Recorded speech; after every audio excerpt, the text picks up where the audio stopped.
With Phil stumbling drunkenly out of his bed, appearing in his head all the things he's wanting to be said. 90 minutes of Phil to Phil, with so much time to kill. He promised chill, but all he does instead is beg and shill. Streams online and straight away begins to whine, but all is fine as long as Shaz's benign and doesn't step out of line. His content's immature for all to endure like fresh manure, but I feel sure he ran straight to feeling so insecure.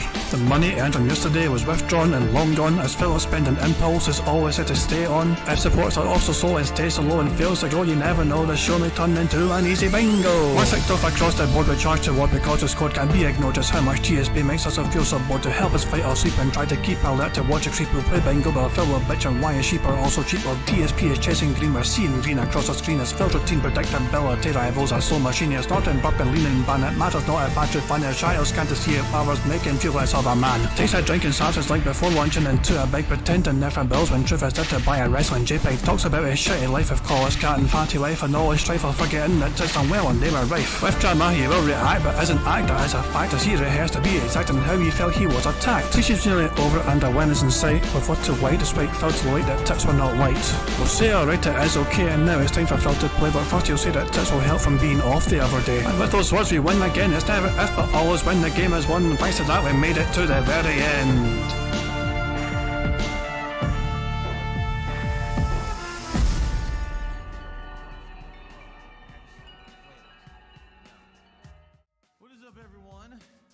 Hey guys, King Jad here, and welcome to DSP Bingo for what is today, Thursday the 11th of July 2024. Yeah, it's kind of strange to be doing bingo on a Thursday, but Phil had his day off yesterday and Wednesday, so it is what it is. We have to deal with it for now until Phil changes his schedule back to how it used to be. So who knows when that'll be. Hope you're all enjoying your week so far, hope you're enjoying your day and all that jazz. And yes, a couple of things. Poor Aviga. Aviga posted a message in the chat like earlier on, just like 5 minutes ago. He's had no power for 4 days, which is like, that sounds like a fucking terrible thing to go through, you know what I mean? So hopefully Aviga, gets fucking through that soon. But all the best to you, Aviga, and hopefully, you're staying safe and all that jazz. I got no idea, and I have no idea where you are roughly. I mean, America somewhere, it's a big fucking country.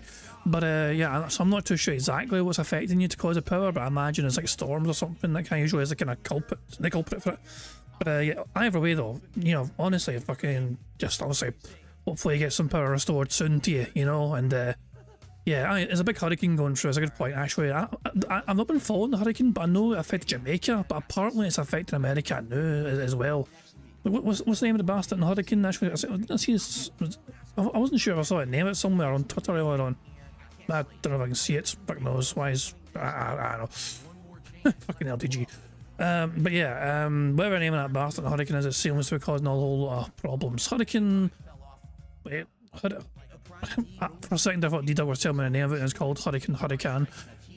Wasn't that a wrestler in like WCW back in the day? Hurricane Beryl, there you go, that's what it's called, Hurricane Beryl, cheers for that. But yeah, hopefully Aviga can stay safe, whatever, hopefully, they're not affected too badly by it, and was it 4 days without power does sound quite serious in the grand scheme of things.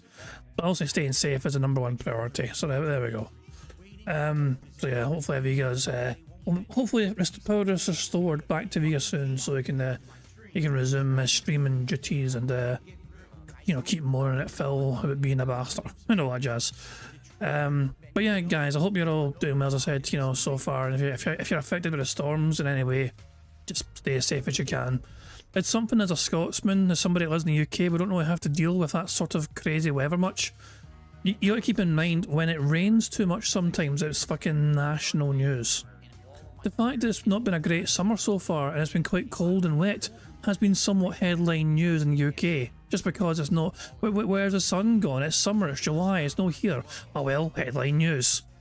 So yeah, we don't really deal with dramatic weather here, so it's hard for me to kind of understand just how much of an ordeal it is to go through, because obviously we're just not, we really have to fucking suffer that sort of weather, you know what I mean? So it's just, it must be an absolute nightmare to deal with, obviously, you know what I mean? And the fact, so just staying safe is the #1 priority, it has to be. But yeah, anyway, Phil is back from his day off. He's seeming in a good chirpy mood, and he's alluded to having a heck of a story regarding the joystick. That was his words. He has a heck of a story regarding the joystick.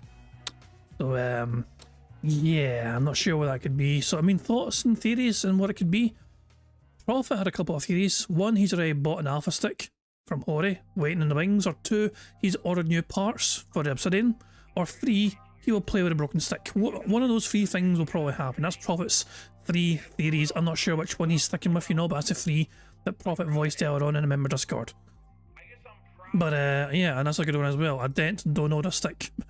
Yeah. Actually, how about we try and do the free spaces thing again? We'll try and get our best guesses going. So there's a shout there. Our best guesses going for this one. So the Dapper Dragon, you think fan donated a stick? Let's get our best guesses going. What do we think is this heck of a story that Phil has relating to his joystick? Probably you think your fundamental theory is that he bought the Hori Fight Stick Alpha, right? Okay. He bought the Hori Fight Stick Alpha. Very specific. Is that not a joystick that Phil said he wanted? But he voiced it on Tuesday's podcast, where he's telling his audience what he wants. Broside Phil thinks that Phil learned how to fit the buttons and rewire the buttons. That's a very ambitious guess, Broside Phil. I'm just gonna put he learned to mod the damn thing for your guess. What's the best guesses here? Guy of Long here thinks he bought parts. Okay, so the guesses we've got so far for us trying to pursue a free space is that a fan donated a stick, he bought the Hori Fight Stick Alpha, he learned to mod the damn thing, and he bought parts. So there we go. And SamMan96, of course, with the most obvious guess, which I like. I'm going to include. SamMan says, "Yeah, broke the damn fight stick." Oh, bloody hell. That's our 5 guesses I get. I've got it anyway, fuck it. Screw it. So we'll have those 5 guesses, right, and we'll see if any of those guesses relate and are accurate to Phil's heck of a story when it comes to this. Bloody hell. In case you're wondering how Phil did on a day stream from the Tuesday, he only got $67 from Elden Ring, 47 of which came from one person. The night stream, no, done quite well for him, $175, 155 from one anonymous source, all at once. Very organic growth, naturally. So there you go. So Phil had the big massive amount of whaling he desired right before his precious day off, so he should have been fine to afford dinner for Cat, you know, during Wednesday. Maybe afford breakfast as well, that's right, who knows. Or maybe afford to get himself a new fight stick, who knows. But anyway, while we wait for Phil to go live, okay, while we wait for him to go live, I thought it's finally time to try and watch his video that I've been hinting at showing you guys the last, couple of days. This video was made by somebody called Finch over 6 years ago. It's called Darkside Phil, his FTC history. It's about 10 minutes long. And I don't know if I've ever watched the video or not. If I have, I can't remember it. It's an older video, but it's got over 250,000 views. And to me, I kind of thought, why not? Let's see what this is like. Will it be kind of critical and detractor style, or will it be some sort of genuine historical analysis of Phil's FGC journey? So let's see.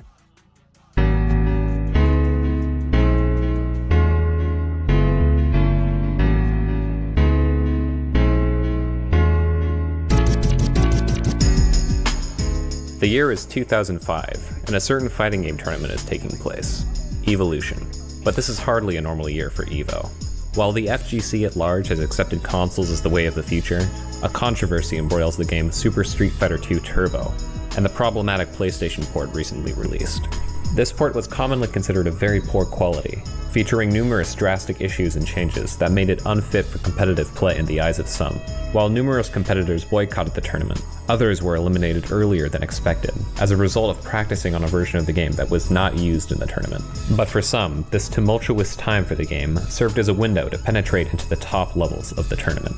One of these competitors, who went by Darkside Phil, made 4th place.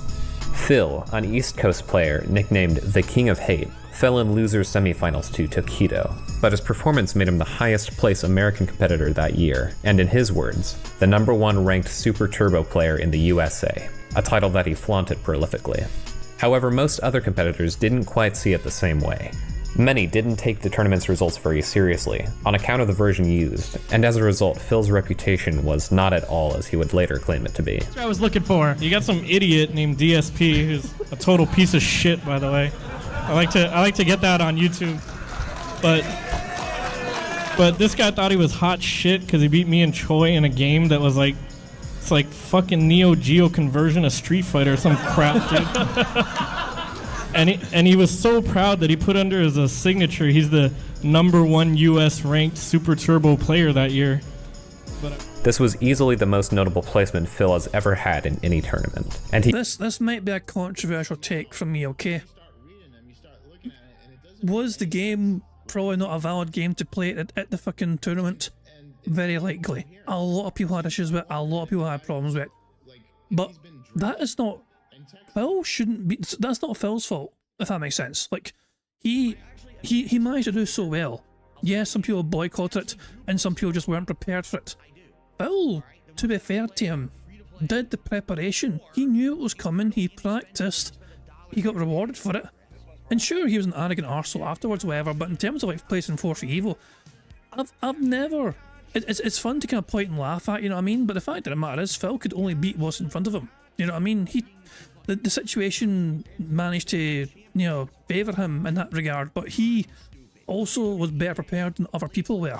So, it's one of those things where it's like, yeah, I mean, like, Phil's attitude afterwards, where he fucking let it get to his head and he generally thought he was better than he actually was, aye, he deserves all the fucking shit he gets for that. But in terms of the tournament itself, to me, he could only beat who was in front of him, and it wasn't as if he ran the fucking tournament to fucking tweak it to his advantage. So, but yeah, his attitude and personality and arrogance afterwards, he deserves all the shit he got afterwards. he was otherwise considered a very subpar competitor. In addition, while Phil maintained that his nickname, the King of Hate, was a result of his controversial opinions, others tell a different story. Rather, his nickname was the product of his violent outburst he was prone to at events. 1 man for DSP to report this match is disqualified. Where am I playing? You still haven't told me! Jesus Christ, man! Treat you like you're While there's little information that could be called reliable surrounding this man's history in the fighting game community, what little glimpses we have paint a very peculiar picture. A picture of a man burdened by a bloated ego and a lack of any self-awareness. While he may not have had much lasting impact in the community, the stories surrounding him are bizarre and quite interesting. Before we even continue, is Phil alive yet? No, he's still going, it looks like the intro's still going. But hell, he's a wee bit late today it seems. I guess he's excited to talk about his fucking new joystick and the latest shenanigans with that. You know, everyone says that I'm a big hater, but I only hate on people because they hate on me first. So everything that I say on the internet may be in good fun, but it's just in reaction to all the other bullshit that goes on behind the scenes. We'll see today what really happens when Valle and Choi play me on an arcade cabinet and see what new excuse they can think up. fine, I'll be in it. I can tell you right now, he generally thought he was like some sort of fucking super cool wrestling heel. Microphone in his fucking, you know, under his fucking chins, and he's got a fucking camera pointed in his face. He's thinking, this is gonna be cool. I'm gonna fucking, you know, have the best promo of my fucking life here. But I was tired and I lost, and they're like, "Oh, see, so Phil, you know, got that high in the tournament, but now he lost quick in this one. Obviously, that means that he sucks and it means nothing. No, it means that I was in the fucking." Jesus, man. Let's pause Phil because he's going live. Let's just keep that son bitch on pause. Actually, let's get past his crap intro music and all that jazz. And let's just pause it right fucking there, okay. And let's have 1.25 speed activated already. There we go. Now let's just watch the rest of this very interesting trip down memory lane video. But I still don't remember watching this. So, I mean, it's a 6-year-old video. You know, and so far it's quite interesting to me, you know what I mean? A couple of interesting wee clips here and there. So, yeah, I imagine June the King watched this to a degree as well, for him trying to find information about Phil's FGC past. So, maybe we'll get some things covered on the June the King documentary on Phil, based off some things from this. Sometime between 2005 and 2006, Phil had been talking a lot of trash over the internet to Viscant, legendary West Coast Marvel and Street Fighter player who still plays today. He had been doing so for months, but Viscant finally had enough and challenged Phil to a money match at that year's EVO. Viscant was confident Phil wouldn't accept his challenge, knowing very well that he could beat Phil at any game they played. Phil did his best to squirrel his way out of the challenge and jokingly asked that they fight in real life instead, presumably believing that Viscant wouldn't accept. Phil actually challenged Viscant to a fistfight at EVO.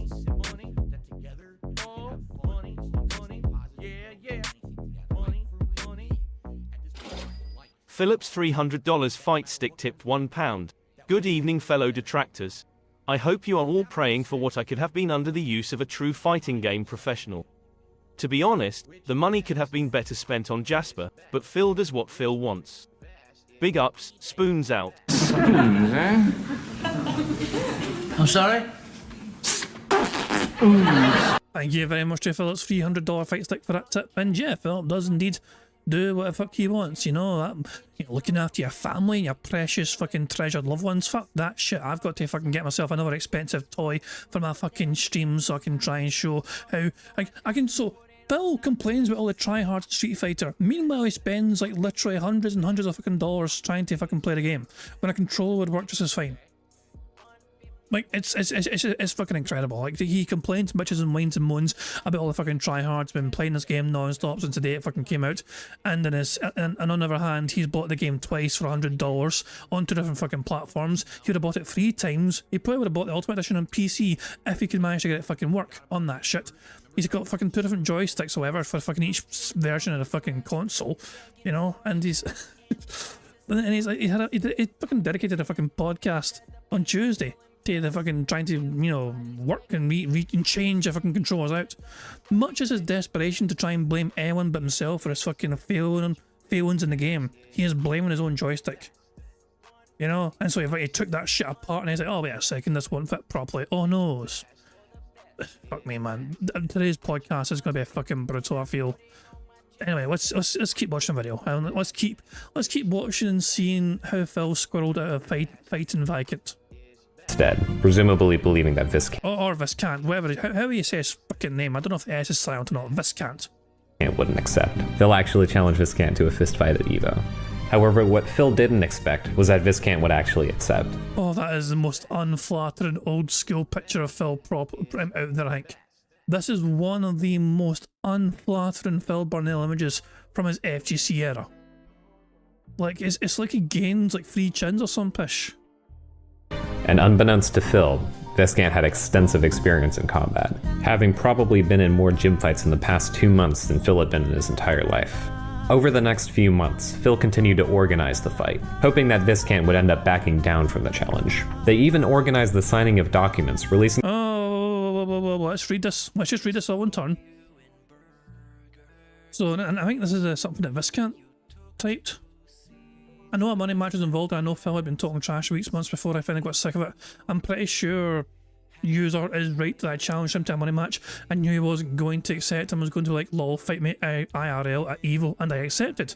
I can't remember what the game was, because even though I was thoroughly washed up at MVC2, he had literally 0 shot at me in that game. Mix up 10-0'd him at ECC and he wouldn't have done any better on me.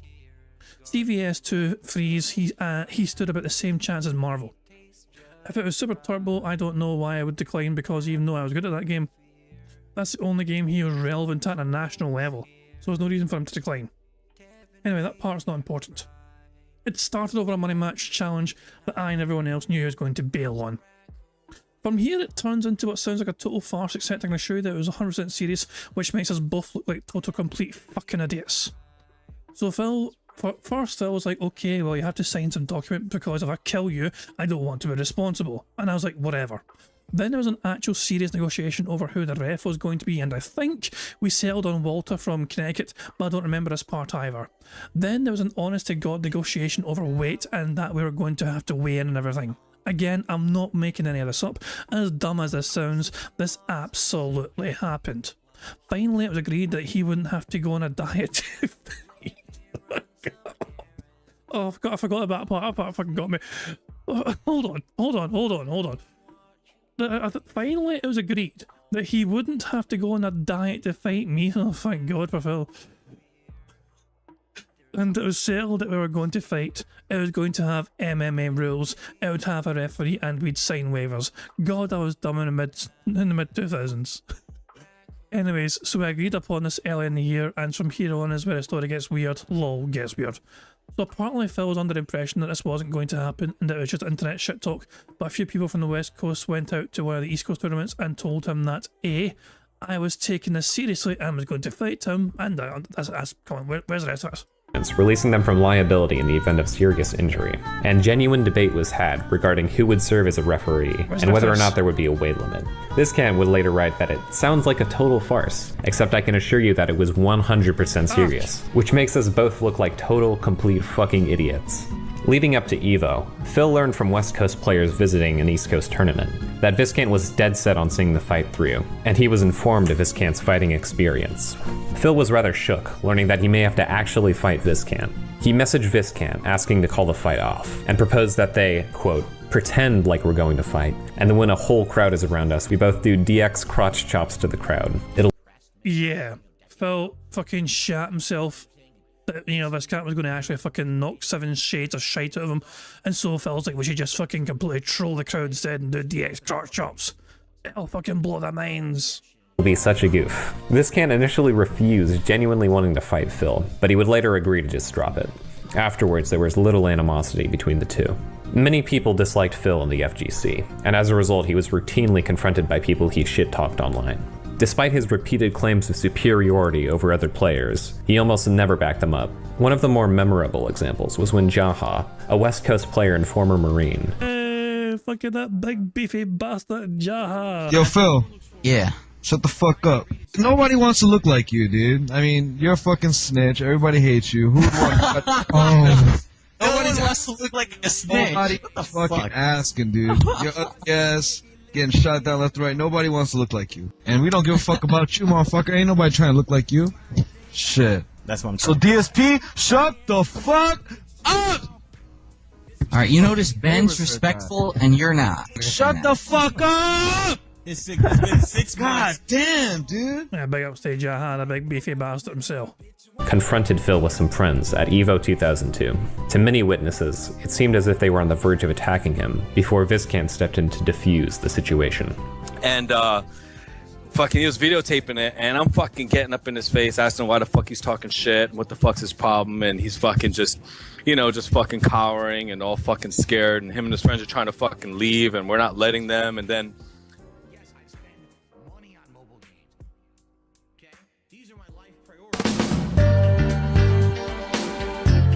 very few people would disagree with the characterization of Phil as a scrub.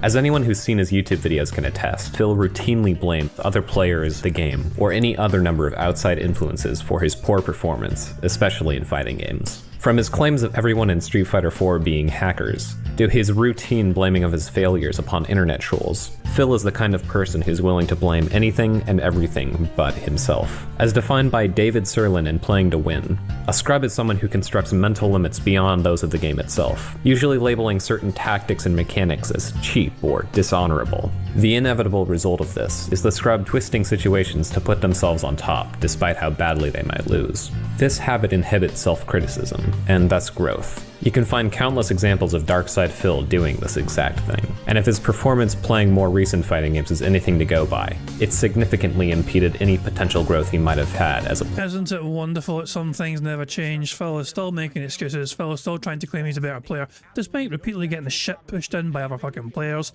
for their fucking part and play nonsense and all that jazz. Phil refuses to grow. Look at this, I can't do anything. I'm not doing anything, I'm just getting hit. I'm blocking, oh my god. Phil was an infamous character in the earlier days of the FGC, but today he's barely associated with the community at all.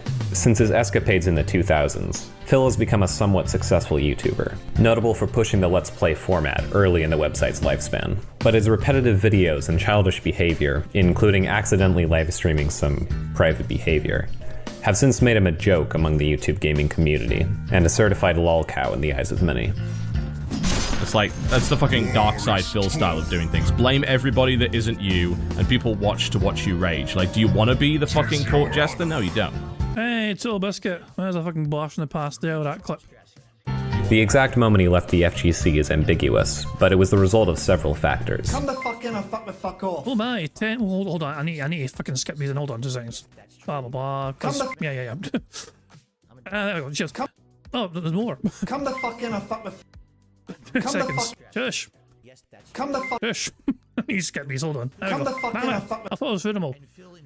So thank you very much to D-Dog for gifting 10 memberships to the channel, and congratulations to the following people for receiving a membership. Well, so congratulations to Cadence the Anime Girl, Trey Didas, Tess Stupid, Aussie's Game Room, Raven of Chaos, Yin33, Lelouch V Britannia, Paulo Vieira, who else is there? Zach Priest, and I think it's only 9. Did I miss one? Hold on. So it's a 10-member bomb, but I think only 9 people got them. Cadence Anime Girl, Trade Didas, Tess Stupid, Aussie's Game Room, Raven of Chaos, Yin33, Lelouch Britannia, Paulo Vieira, Zach Priest. Yeah, it's only 9 people got them. So, yeah, for whatever reason, so it was a 10-member bomb, but I think it's only went out to 9 people, so I don't know who got a 10th, if it was even going to give a 10th. But yeah, I can't see any more, so congratulations to you, 9. For receiving a membership. Who knows, it might give a 10th one out randomly or whatever. I don't know, I got no idea how the fucking thing works, you know what I mean? But yeah, thank you D-Dog for gifting those memberships. And yeah, and make sure if you got a membership just gifted there from D-Dog, make sure you thank them for their generosity and kindness. Cheers for that. Firstly, Phil was despised by many members of the FGC, and some say he was ejected on account of his behavior. In addition, being a full-time YouTuber likely left little time for competing, especially once you consider the fact that Phil uploads incredibly frequently in comparison to other YouTubers. Sometimes he produces dozens of videos in a single day. Phil's exit of the FGC was quiet, and nowadays he's rarely mentioned, unless of course, it's as an example of how not to behave yourself in the community. Justin, did you have any more honorable, dishonorable mentions? I guess I would agree with you with DSP. Yeah, my boy.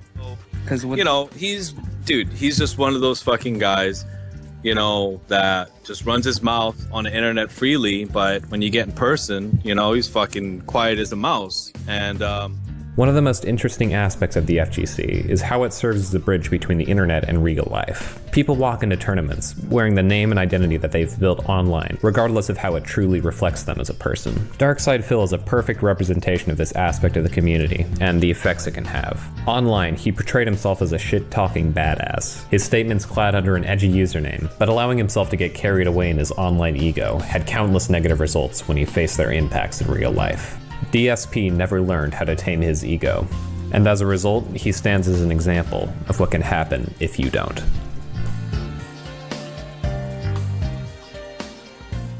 Yeah, that was an interesting video. I think the rest of the video is just going to be outroing, I imagine, as enemy. Let's just see. If you like this video, please blah blah blah. Yeah, there you go, just looking at the outro. Okay, there you go, cool. So, but we'll see. So that interesting video. I don't think I've ever remember watching that. Link to it is in the chat right now. This is a 6-year-old video which has done numbers on YouTube. Over 257,000 views so far from a 6-year-old video documenting Phil's history in the FGC. And yeah, I thought it was a decently well-made video. You know, well, big up to Finch. And I thought they were quite fair for the most part. So obviously a little bit critical. They're a little bit. They didn't pull back their punches at times to describe Phil, you know. But yeah. Well-made video in my opinion. Anyway, it time bingo. Guys, we need a number. Can we get a number please for the bingo? The first number in chat I see for the bingo will be what I use for today's bingo board. And the very first number in chat I saw, I believe, was from Sam DeMarco, who said 1066. So thank you very much, Sam DeMarco. Let me just randomise the background image for the bingo board first of all. And then enter your number in here, and we shall see how we do. 1066. Interesting number. So this is the bingo card we have for today's fun and games. We need Phil to say literally, him making a weird noise, him saying excited, him giving a good old turbo nose where he goes no no no no, and him saying allow me to explain. The second row is Phil saying million, interesting number, nobody or no one, him discussing food, him burping, and him saying addition. The third row is Phil saying basically him discussing his family, him snorting, him smacking his lips, and him saying actually. The fourth row is Phil saying wow, him doing hand graphs, him explaining something, his voice cracking, and him saying in fact. What are hand graphs, you might ask? Hand graphs is when Phil is demonstrating something either going up or down in numerical value using his hands. That explanation was provided by Heather, and it's an explanation I've stuck with all this time, so big ups to Heather for me just borrowing an explanation for describing hand graphs, because it's the best way to describe it. The fifth and final row is Phil saying so anyway, him pausing his OBS, him saying by the way, nonsense, and finally, community. So that's the bingo card we have for today's show, and I won't lie to you guys, I think this is a good card. I think this is a strong card. I think we're going to fucking win. I feel confident. I feel very confident about this. So yeah, if we do get the full house today, 25 out of 25 on the bingo board you see for you on the screen, we will add $25 to the bingo prize fund, which is currently sitting at $300. So yeah, we went today, it goes up to 325 buckaroos. And of course, at the end of the month, we're going to have a marble race to determine who gets to take home half of that bingo prize fund, because our half goes to charity, Jasper's Angels. So if you want a chance of winning half of that bingo prize fund at the end of the month, you've got to make sure you've left a comment on the community post, which is linked in the description of its live stream. If you haven't done it yet, do it before the end of the month, so you've got a chance of winning half of that bingo prize fund. Now, there's a variety of ways for us to get free spaces to help us on our way to a full house.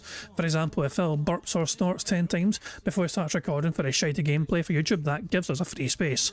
If Phil says boss 10 times before he starts recording, that too gives us a free space. And as Phil is playing Elden Ring on Tuesday, that actually might be a good thing for us, because he's probably going to be talking about the game and how he did in that game.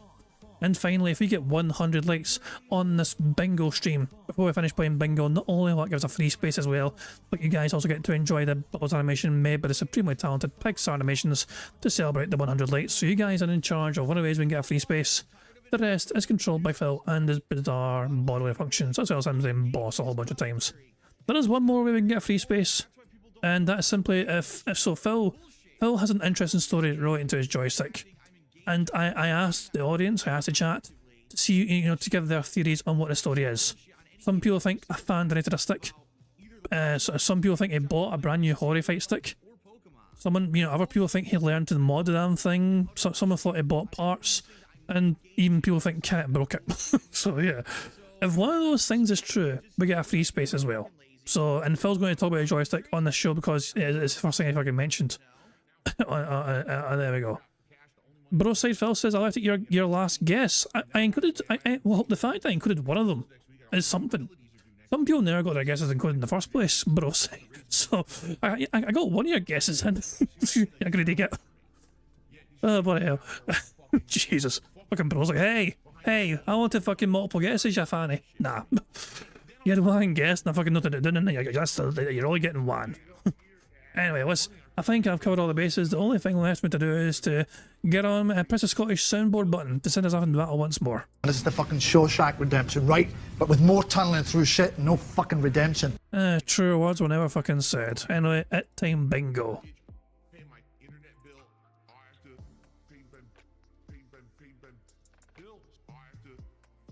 Sometime today, you prick. Good morning, everyone. I am back from break to start a brand new streaming week. And on today's show, we got a loaded one. First of all, Bill's day off, because I want to tell you what I did on my day off yesterday. Plus, we've got an interesting amount of game news, particularly covering Game Pass updating itself, literally for the worse, benefiting consumers in no possible way. Interesting moves by Microsoft and Xbox these days. But in addition to that, I have a big follow-up to the joystick debacle from Tuesday's stream. On this very show, when I was disassembling my stick and trying to upgrade parts and shift stuff around, and it didn't go according to plan. Well, I have not one, but two updates regarding this. So this will be a very interesting show. He has said interesting like 5 times already. If I had a fucking interesting count, I would fucking win bingo in like 10 minutes. Alright, thank you all. Welcome to the Level 1 podcast. Fuck your shitey fucking podcast. Let's skip your fucking shitey intro and all.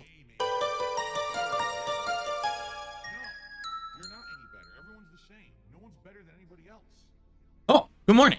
Welcome to the show, everyone. It is Friday. No, it's not Friday. It's Thursday, July 11th, 2024. I am confused because, as you know, my schedule has been shifting around recently. Last couple of weeks, my day off has now been Wednesday instead of Thursday. So my day back always used to be Friday, but now it's Thursday. And I'm going to be honest with you guys. I actually have no idea if that's going to stick for this week.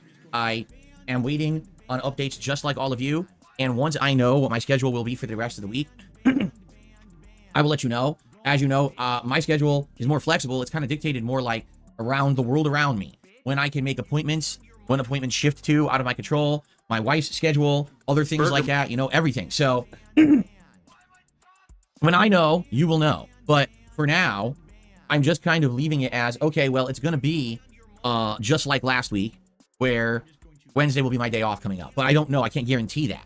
I will definitely be here, you know, a good amount of days, 4 or 5 days at least. I just don't know when exactly the day off will be next week, okay? Okay, now, we are in the midst of a crazy heat wave here in Washington State. This last week, we had 5 straight days of 90-degree weather, Fahrenheit, that is. And now, we have an entire week. I'm not gonna... Thank God Phil clarified it was Fahrenheit, because that was me thinking it was fucking 90 degrees Celsius, and people just fucking bursting into fucking flames outside in Renton.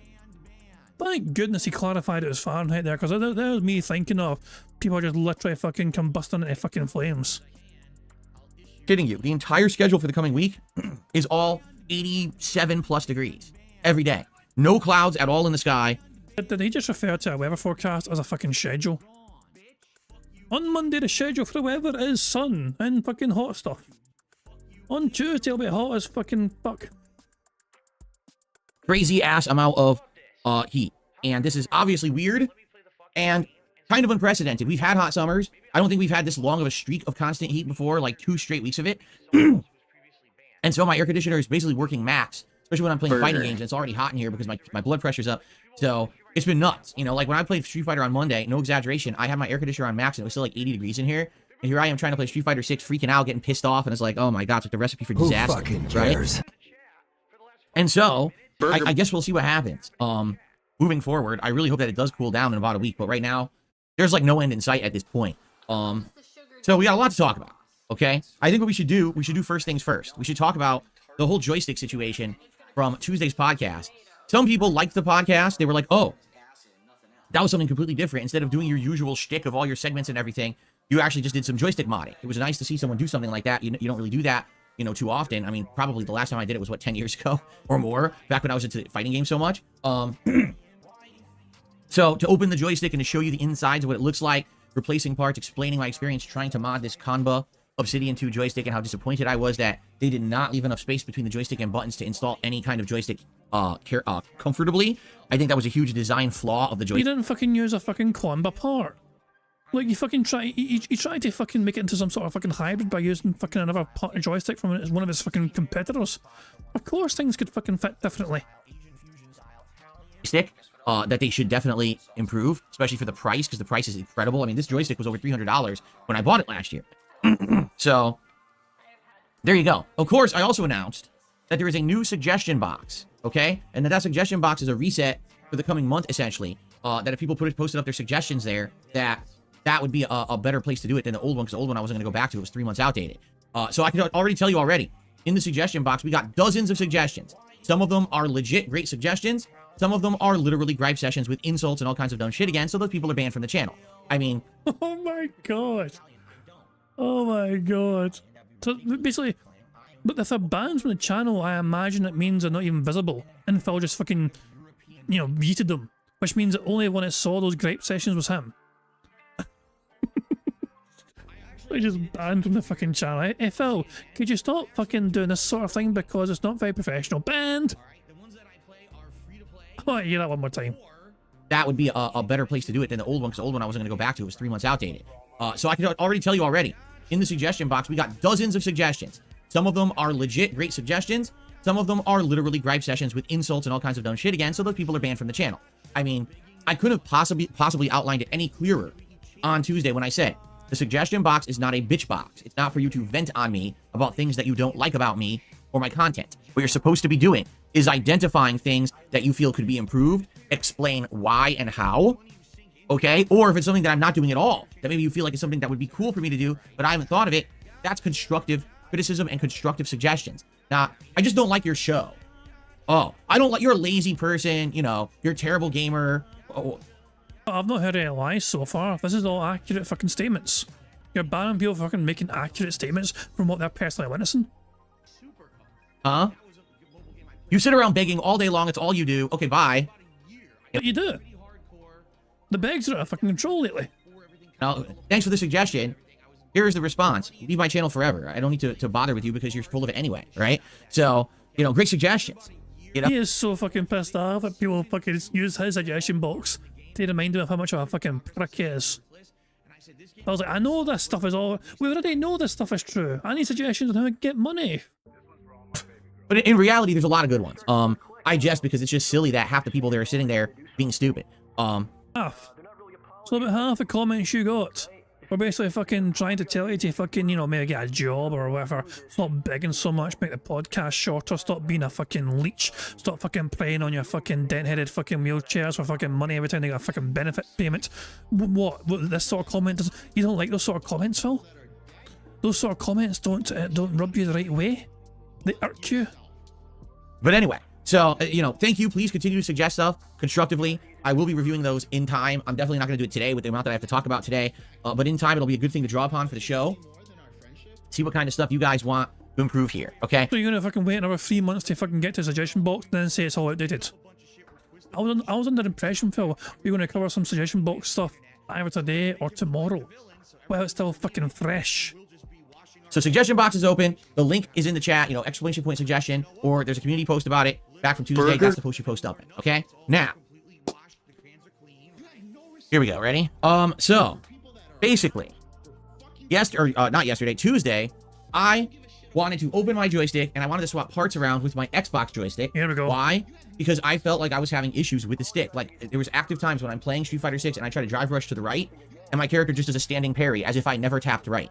I blame the user, personally. Only a bad craftsman blames his tools. There's times when I try to snap a block down back right, and the game just completely drops the input and I get hit. And I'm like, so something's going on. And by the way, Burger. He's vertical. He's not right. This is the joystick that I removed from the Comba Obsidian 2 on Tuesday morning. And what's funny about it is...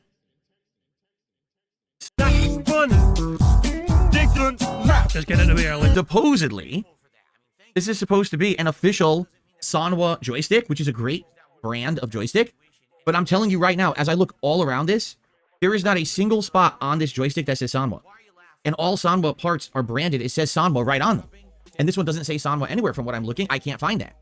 Which makes me wonder, is Obsidian skimping? Not Obsidian, excuse me, is a Kanba skimping? I don't know. I'm not accusing them. I'm just saying, why? You are. You're literally accusing them of skimping. You just said it. It makes me wonder, are they fucking skimping on the high quality stuff? Is it that this joystick, nowhere on it says Sanwa, but on all the buttons it says Sanwa. On all of the other parts that Sanwa manufactures, it says it printed right on it, Sanwa, so you know it's name brand, right? So I don't know. I'm not saying, oh, here's evidence of anything. I'm not a conspiracy theorist, but I just find it odd that nowhere on here is that. I'm looking like from every possible direction, and I don't see it saying Sanwa on it anywhere. Not on the motherboard, not on the sides of the plastic, nowhere. Oh, never mind. I found it. Okay, I found it. Oh my god. Oh my god. You blind prick. You blind motherfucker. I've looked everywhere. I've looked high. I've looked low. I've not seen it anywhere. It's not on the motherboard. It's just nowhere to be fucking seen. These motherfuckers are skimping. Never mind. There is. I got it, guys. I found it. One more time. And I don't see it saying Sanwa on it anywhere. Not on the motherboard. Not on the sides of the plastic. Nowhere. Oh, never mind. I found it. Okay, I found it. It's on the plate itself, right here. It says Sanwa. So it is a genuine Sanwa joystick. I can confirm that. But thank God for that. But ever since the day I got this joystick, I had issues. Well, that's because the person using it was fucking shite. So yeah, here's a fucking great joystick, but it gets fucking ruined by some toxic piece of shit cunt like you fucking ruining it. By fucking eroding the fucking components because your fucking natural toxicity fucking seeping through every fucking port available in that fucking thing. And I don't know why I'm having those issues going to the right. And it could just be a faulty joystick. It could be the motherboard in that joystick. It could be many different things. Could be fucking you fucking coping dick. Oh, there must be some reason why I'm so bad at this fucking game. Oh, so I can't blame input delay because I fixed that. I can't blame, I can't blame the game, whatever, it's good connections, whatever else. Let's blame the joystick. Let's blame the $300 toy. which you fucking called the best joystick you've ever used in your entire life. Phil went from calling this joystick the best joystick he's ever used in his life to blaming it for its every fucking failing. Going on. Okay, it really could be. So I don't know. So the only way to really know the truth is to change it. So that's what I did. I took the joystick out of my Xbox controller, which apparently is a Hori brand joystick called a Hayabusa. It is a much looser joystick than this one. Okay, and I installed it into my Conva Obsidian 2 joystick. The problem is now the things don't line up and fit right because there's not enough room. This one, as you can see, is a rectangle plate. That one is a giant square. So it aligns, but now this part, this wire part right here, is pushing into the wires for the button, the light kick. Okay, so not much I could do about it for now, but there's been some developments. So allow me to give you the developments that have happened in the last 48 hours. Here we go. It's just funny that all this stuff always happens on my day off anyway, right? So let me get rid of this. What developments will this be? Okay, so. No, you can't swap the metal plate on the Hayabusa joystick because on the Hayabusa joystick, it's a plastic plate that's actually part of the physical stick. With the Sanwa joysticks, it's a separate plate, but for the Hayabusa manufactured by Hori, it's actually all one piece. So you can't swap it out. It's a giant square no matter what you do. Part of the manufacturing of the stick, I think. Here's the deal. This week, so, two things happened, okay? First of all, yesterday, which I'm going to talk about Phil's day off in a moment, but this is part of yesterday, so I might as well bring it up. 5 in a row. That's concerning. I received a message overnight from a viewer saying, listen, saw what happened on the podcast yesterday with you trying to... Here we go. So I'm going to just fucking imagine this could be a free space already. This could be a fan... Don't tell me. If a fan donated a stick, god damn. To update your joystick. Very unfortunate that happened. Hopefully it still works. But I would like to help you out and basically pay for a replacement joystick. You need to get one that... There it is. So, no, I'm calling this a fan donated joystick. So, Dapper Dragon was first person in chat. So, I'm counting that. If someone's going to give him money to get a replacement joystick, then yeah, I'd call that a fan-donated joystick. It has a rectangular plate, so it'll really fit in your joystick properly. Wait. He's actually... Is the fan only going to buy the actual joystick and not the whole controller thing? Hold on. Hopefully it still works, but I would like to help you out and basically pay for a replacement joystick. You need to get one that has a rectangular plate, so it'll really fit in your joystick properly. So the person's not going to get him a whole brand new, controller or whatever. It's just... So, hold on. They cost like 40 odd bucks on Amazon. It's like, somebody told him on Tuesday, it's like $47 on Amazon. And Phil could get this himself. So I'm willing to do that. Looking on average on Amazon, they cost like 25, 30 bucks. Oh my god. He's not even willing to spend 25. Oh my god. Can you get one? And I looked on Amazon yesterday morning. It was actually, I had reference with my wife, and she went to get ready. Oh, there's a fucking reference to the big beefy bitch. There's a if I take off family talk, never mind. Oh, but it's food talk though. Burger. There you go. For our day out, and while she was there, that's when I was, basically researching all of this. So I looked into it, and yes, right on Amazon, you can order a Sanwa joystick, a brand new Sanwa joystick, unused, for I think it was like 28 bucks plus tax and everything. So I said, yeah, I mean, if you're willing to help out with that, yeah, I would order it right now. Jesus Christ, how fucking scummy do you have to be? Like, if somebody offered to buy me something which was only like, 20, 30 odd, no, I would say no. Like, thanks, but I'll get this myself. It's only 20, like, don't fucking be crazy. Just, what? The desperation. So he got a $155 tip on Tuesday evening. 175 cost me like fucking 40, 50 bucks. Oh, apparently the stream was having issues there. Are we okay?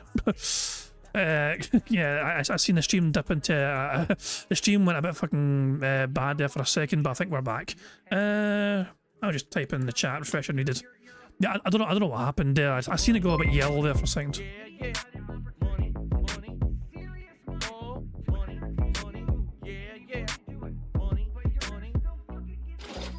Big beefy bitch cat tipped £1.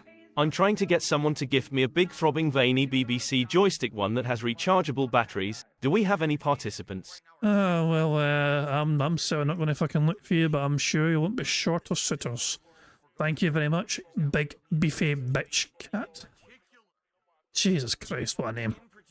Anyway, Phil probably spent more on his breakfast that day than the joystick would have cost. And gee, he's such a cheap bastard. Fuck me. Thank you for the tip, by the way. It's just... So I said, yeah, I mean, if you're willing to help out with that, yeah, I would order it right now. Like, I would literally just order it now because you know, you paid for it or whatever. And so they said, yeah, so I ordered it, and then they sent me like $30.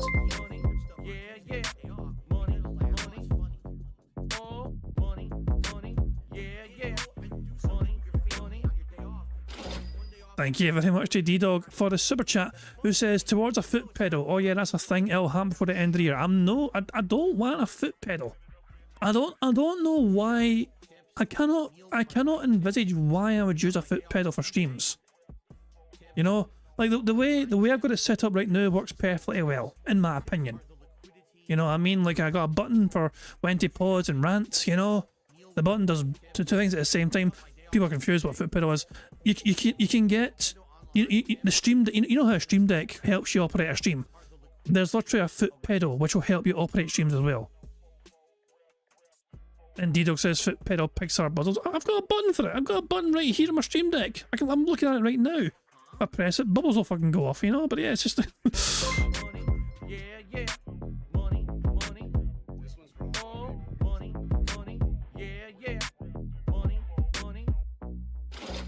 Future foot pedal tipped £1.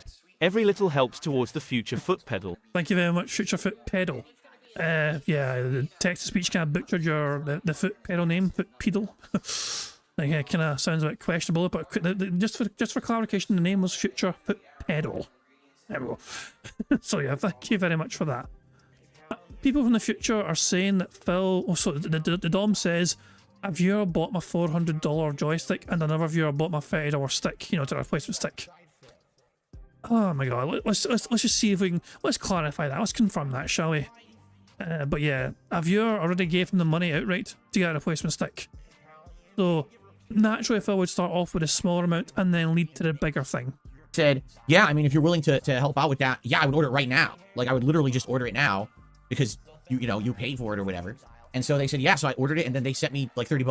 I was like, oh wow, that's really nice of you. Thank you so very much. Burger. So right now, I have a new Sanwa joystick, replacement stick, basically a different version of that one I just showed you, but brand new, en route to the house.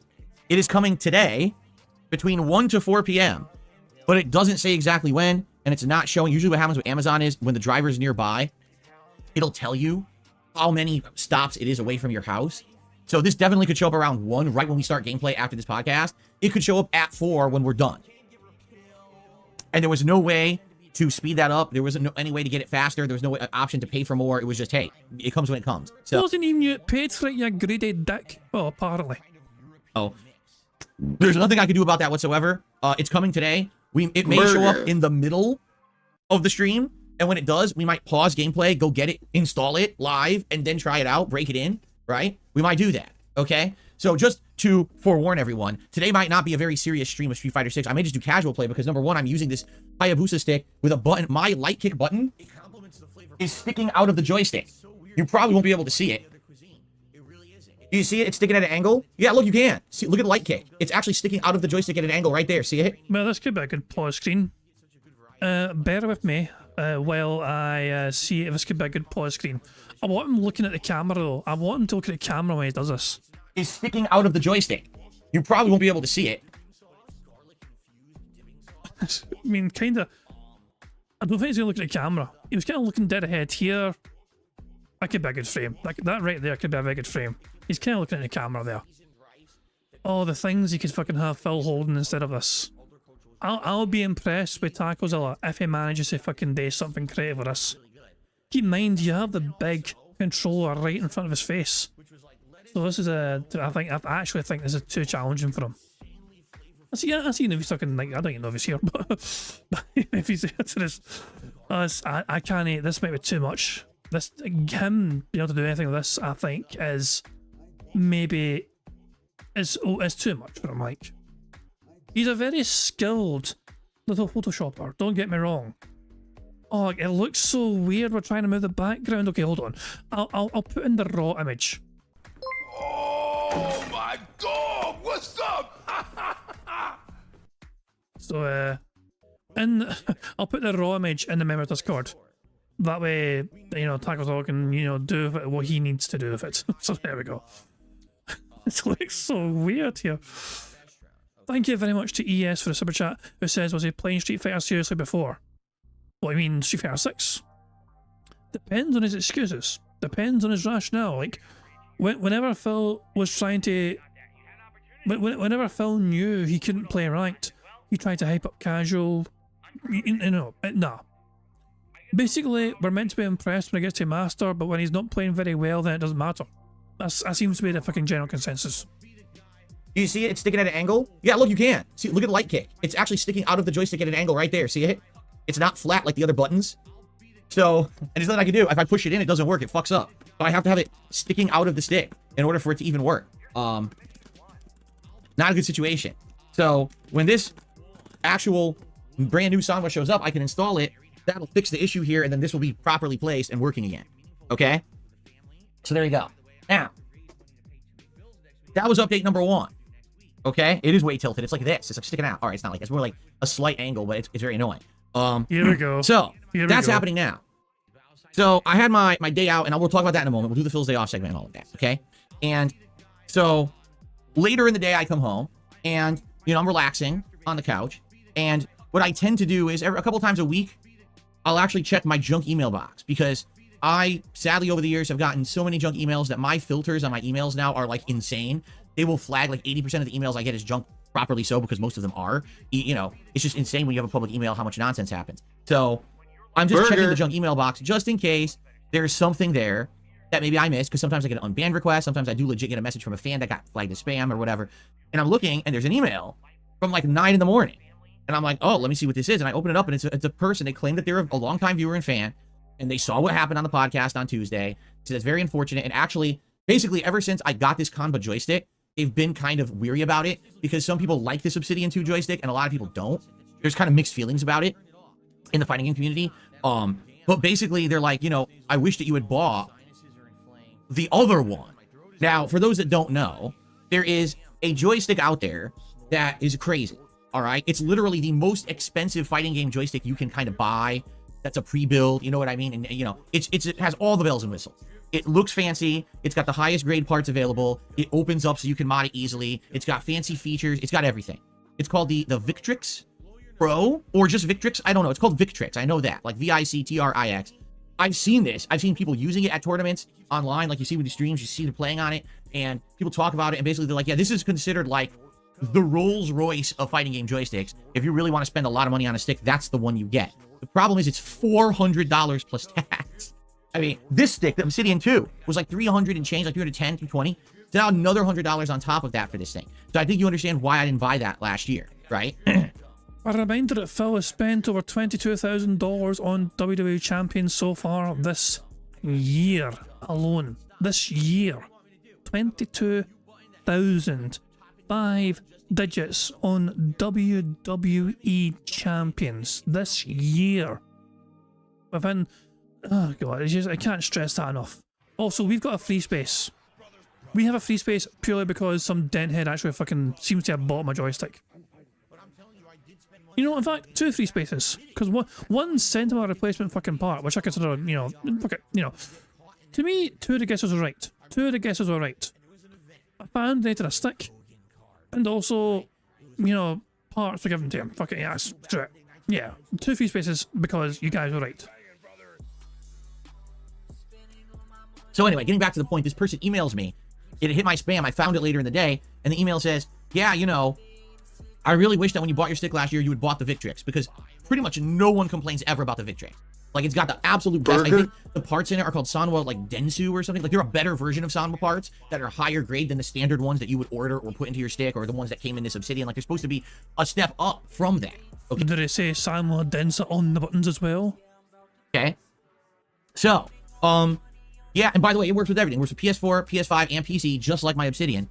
So, obviously, you know, it's the highest end one. So they're like, well, here's what I want to do. I want to buy you and donate this Victrix joystick. Now, keep in mind, I don't know who this person is.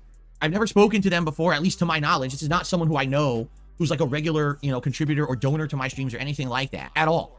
All right. So personally, if this happened to me, I'd be like saying, I wouldn't trust this. I would not fucking trust this. I'd say thank you, but I don't know who you are, and this is a lot of money, and you shouldn't do it.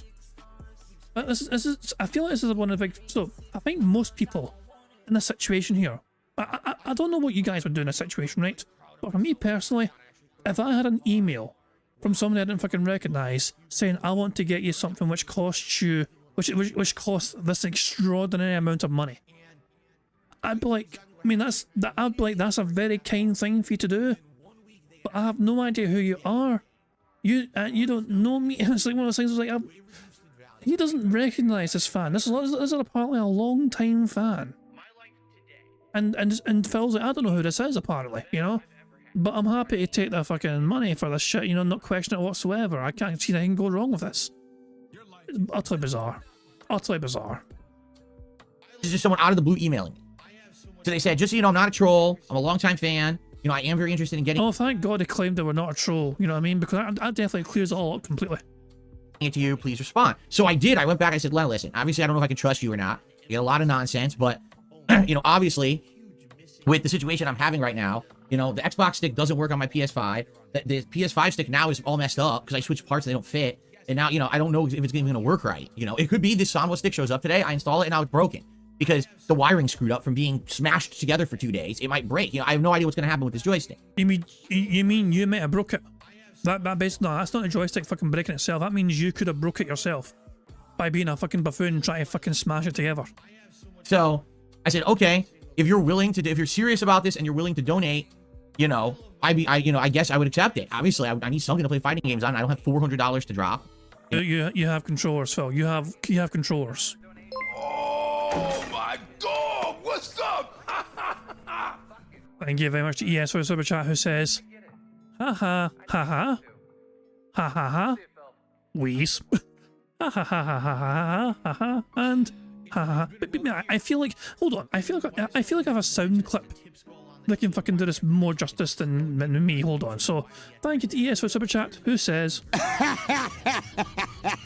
Oh wait, you serious? Let me laugh even harder. Cheers, ES, for the super chat. Much appreciated. I thought Bender is a lot better at fucking saying it than I was. There we go. It's fucking... Isn't it amazing out of the blue, whereas like some massive, generous, charitable whale in Phil's time of need is like, here you go. You don't know me, but I know you. I've been a big fan of yours since Heavy Rain. Heavy as the rain, when all shit, you know, and yeah. Anyway, here's a whole bunch of fucking money. Please take it. No, this is a nice gesture. Okay? So basically, I went back and forth with this person a few times yesterday, and supposedly, they ordered it for me. And they sent me, like, they showed that it shipped and everything from Amazon, and it's en route to my home, and it's supposed to be arriving tomorrow. Now, don't know when it's going to show up tomorrow, but if it actually is real and it shows up tomorrow, I could do a live unboxing when it shows up, and then we could do a test stream on Friday Night Fights of this new joystick to see how different it is from the Kanba. If I like it more, if I don't like it as much, we'll have to see. But this is if it's real, and here's the thing. I hope it's real. Oh my dog! What's up? Thank you very much to Ira for the super chat, who says, are we all on the same page? The story is to cover up that Phil bought this himself since he can just expense it. Very likely. I have gone over this before multiple times in the past. In fact, I think I made a video on this before. I'm not entirely sure. Give me a second here. Look through my old videos on this crap.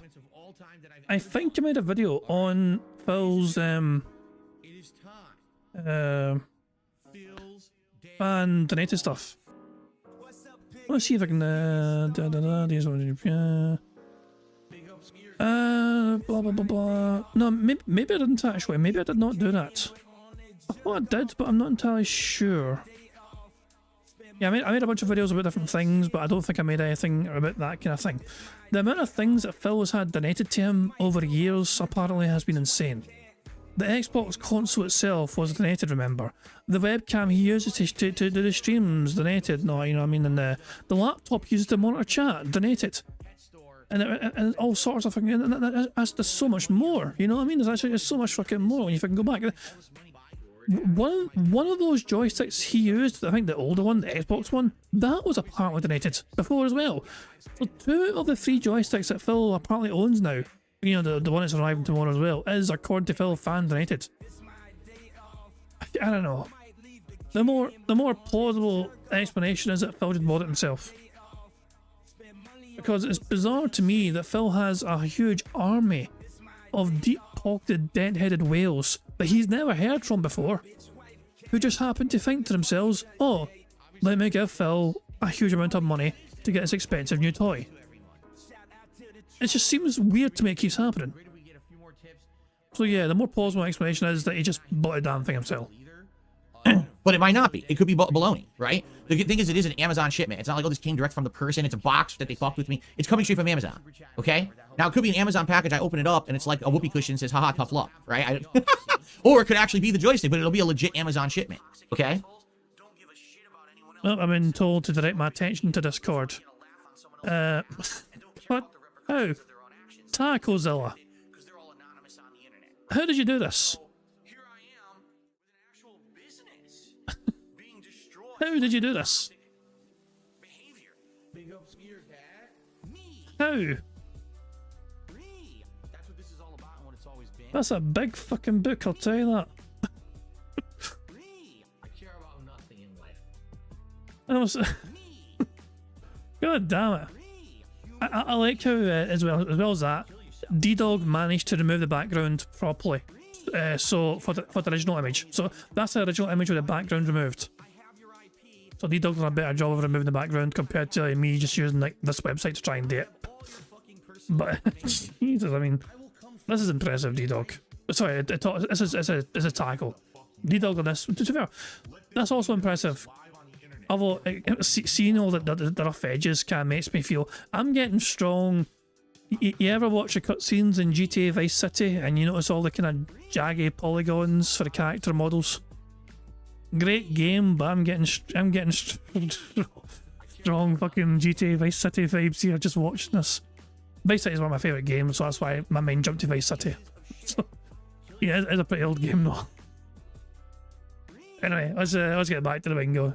But yeah, impressive stuff, guys. Very impressive stuff.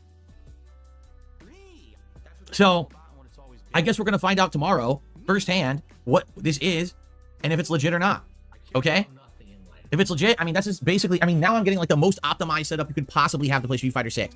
I've got... Which would mean you don't have excuses, which means it'd all be on you. Phil, what you're basically setting yourself up for failure here. You're setting yourself up to be doomed because you're going to eventually run out of excuses here. When you lose, and you will lose, you won't be able to blame the controller because it's fucking top of the line. You can't blame input lag because you fucking fixed that apparently. You only have to, the only person left to blame is you. A TV with 120 hertz, VRR, right? Running at 1080p. I've got little to no input delay whatsoever because I reduced the input delay. You know, I'm gonna have a top of the line joystick. But Phil's not a tryhard.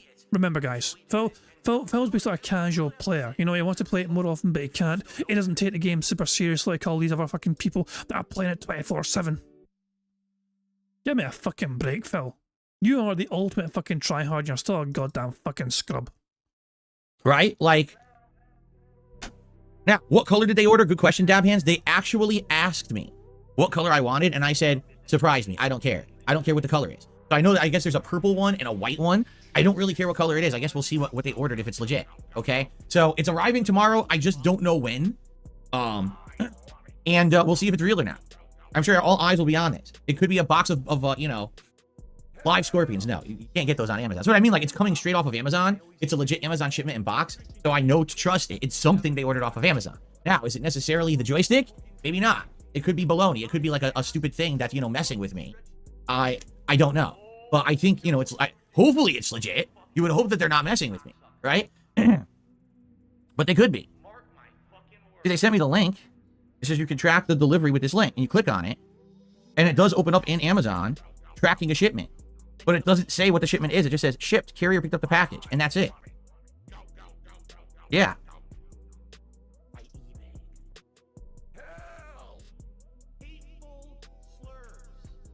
I can't see what it is. That's the thing. I can't.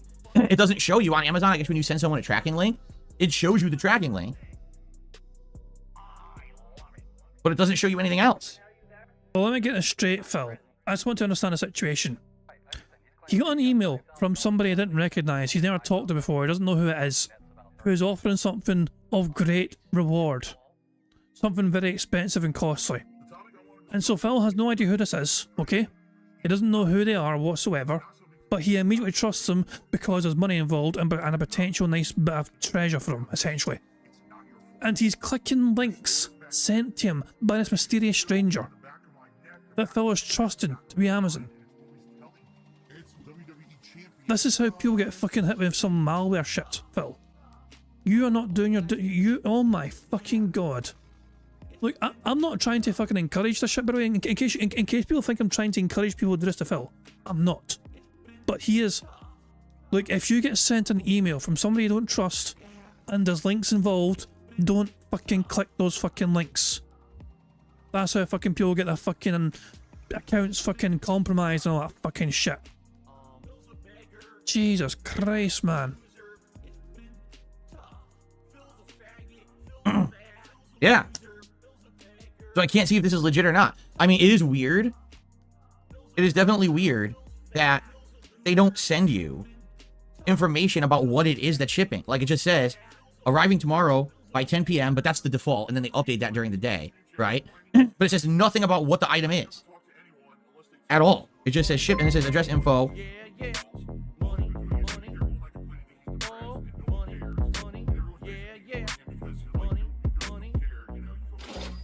Digital Melanin tipped £5. Nobody donated Phil a brand new $400 joystick.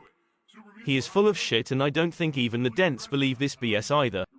Phil just rerouted Hogan pull money on a new stick just to lose more in Street Fighter.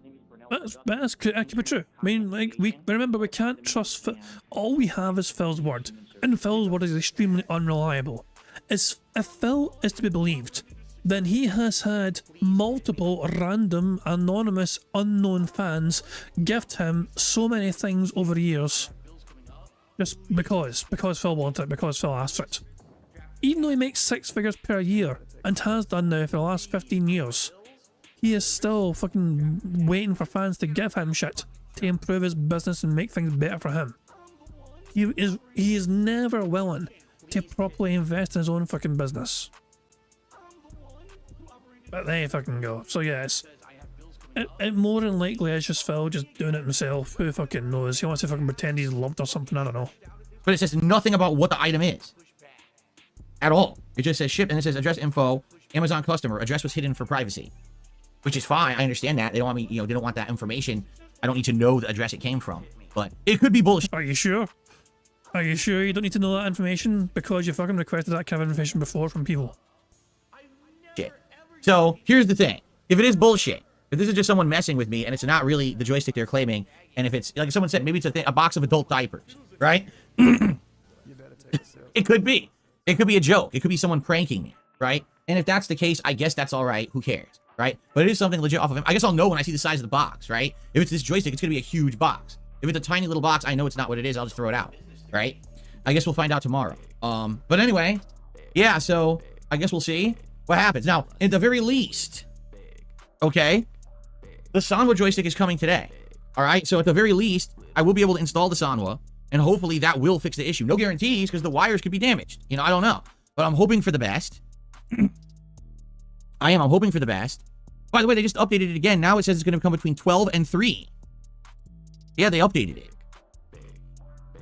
Who fucking Estimated cares? delivery window could change due to traffic and other conditions. Keep checking for updates. It still doesn't say how many deliveries out it is, but it says it might come between 12 and 3. So we might have it in time for the stream today. We might not. It might show up in the middle of the stream. I don't know. Right? So let's see what happens. If the Sanwa stick shows up today, live install, and then testing it out. Either way, I'm playing with the Hayabusa with a crooked button now. So I'm going to do casual play before I even attempt ranked. And we'll go from there. And then tomorrow, we see what shows up during my streaming day. We see what actually shows up at the house. If it's really a Victrix joystick. If it is, amazing. Obviously, live unboxing, testing it. Friday Night Fights will be pretty awesome. If it's not, well, it's a joke. Who cares? Not a big deal, right? I wouldn't even be that upset. I mean, I'm not expecting. I'm not asking. You would be. You would be, Phil. We're expecting a Victrix joystick. I don't, it's very hard for me to trust. And so I guess we'll see what shows up to the house. Like I said, if it was a box of adult diapers, I would probably laugh. It's like, all right, that's pretty funny, actually. You know. Someone said earlier on, I can't remember who it was, but somebody said, I hope it's a glitter bomb. That would be incredible. Can you imagine Phil opening up this big box thinking it's a fucking joystick? And it literally is like fucking like a glitter bomb. He would be so pissed off. He would be furious if it was a fucking glitter bomb. The mess it would make in his precious little office. Jesus. It probably is a joystick. But yeah.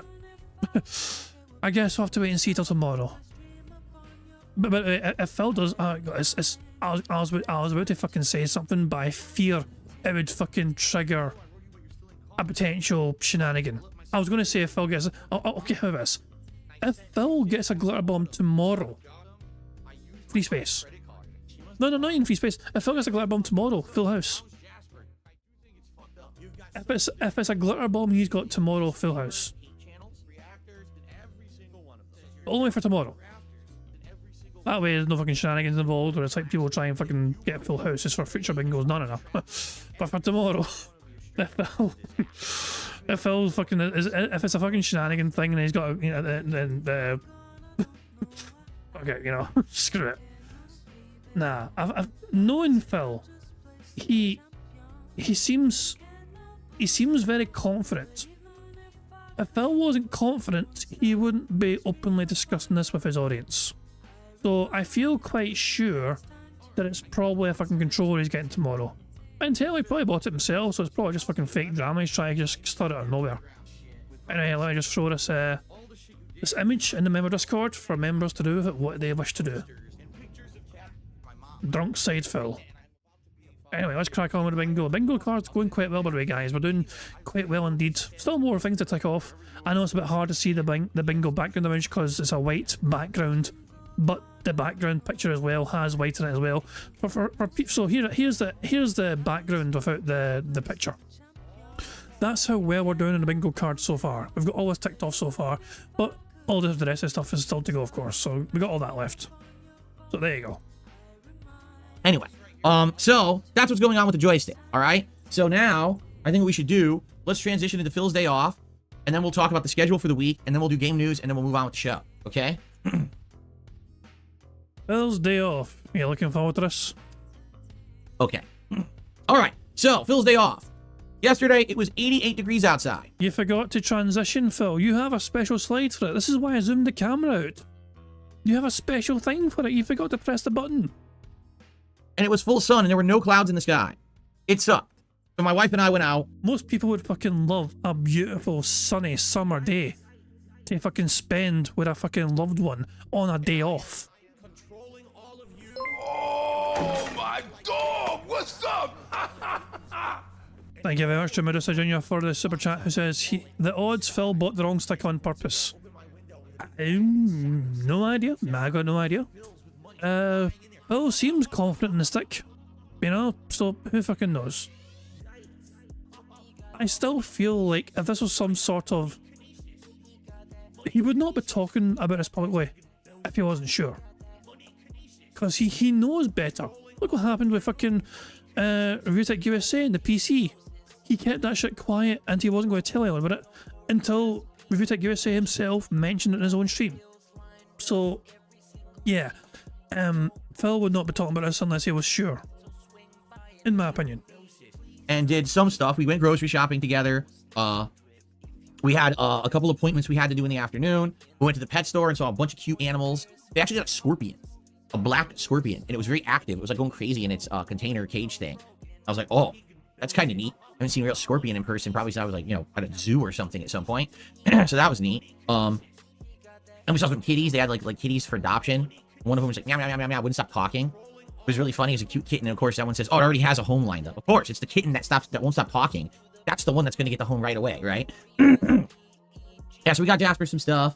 And we were out and about, did a few things. But basically, here's the thing. So we left, I want to say we left around noon. And then we did all the stuff. We went shopping. We came home, unloaded. We had our appointments. Basically, we were finally kind of done with everything by like 4 p.m., 4:30-ish. And we were like, now it's time for us to like have fun. Let's actually go do things that are fun. But it was so hot. We were like, oh God, it wasn't pleasant. Let's put it that way. When you get to a certain heat level and when there's no clouds in the sky. I'm bored to fucking tears. I'm going 1.5. What a boring fucking day off you had, Phil. Your miserable, pathetic life. Why the hell are so many people obsessed with fucking documenting and watching your boring ass fucking life? Phil is such a strange fucking anomaly. It really is. For somebody so goddamn boring, we're still fucking... We can't stop fucking watching. It's like watching the most boring train crash in the fucking world. Where you go is hot. I mean, yeah, we had the air conditioning on in the car, but the moment you step out of the car, it's just like very uncomfortable. And we were just like, this isn't gonna be fun. Like, no matter what we try to do, it's gonna end up being really yucky, gross. Because it's too hot. It was humid too. It was like, I think like, I want to say it was like 60-70% humidity, which is actually quite humid for our area too. So it was just like, yuck. Well, I can tick off weird noise because Phil made some strange noises relating to what cats say. Burger. The cat was all meow, meow, meow, meow, meow. He said that shit, so yeah, weird noise gets ticked off. So, I guess we'll see. Oh my dog, what's up? Thank you, ES, for the super chat, who is guessing that they're going to get another cat within a year. Market. I mean, you might. I don't know. Well, I don't know. Maybe. Maybe. I mean, sometimes I do just enjoy, like, you know, browsing, you know what I mean? But going by Phil's narrative, you know, Jasper's a very territorial style cat. And doesn't like other cats being around or whatever, you know what I mean? So I don't know. It's possible, but I don't know. What am I saying? I guess we'll see. I read the chat and it distracted me. But anyway, yeah, so basically after like 4.5 hours of being out and getting through all the stuff we needed to do, we were like, well, this isn't comfortable. We're just gonna go home. So we did. It sucks because we had other stuff we wanted to do, like stuff for fun. So we didn't even eat out while we were out. We came home and poor cat wasn't ate out.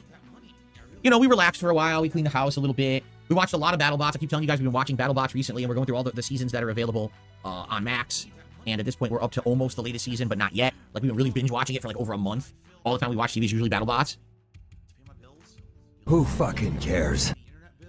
And so for dinner, we wanted to do something that we knew we would like, but maybe from somewhere different. You know what I mean? Like, when you order food, you tend to want to trust the same places because you know that you can rely on it to be good. And sometimes we do more venturous stuff and we'll order from a place we haven't ordered from before. We'll try a new kind of cuisine. And sometimes it works and sometimes it just doesn't. Like I told you, a few weeks ago, we ordered from a Thai place. And for some odd reason, it was way hotter than the time before. And it just burned our mouths out. It was like not even edible. We're like, why did they make it that hot? So, you know, you always take a chance. So we wanted to order some kind of like Indian food, but we didn't want to get our from our usual place that we ordered from. So we ordered from a different place that was brand new. They had actually just opened within the last like month or so.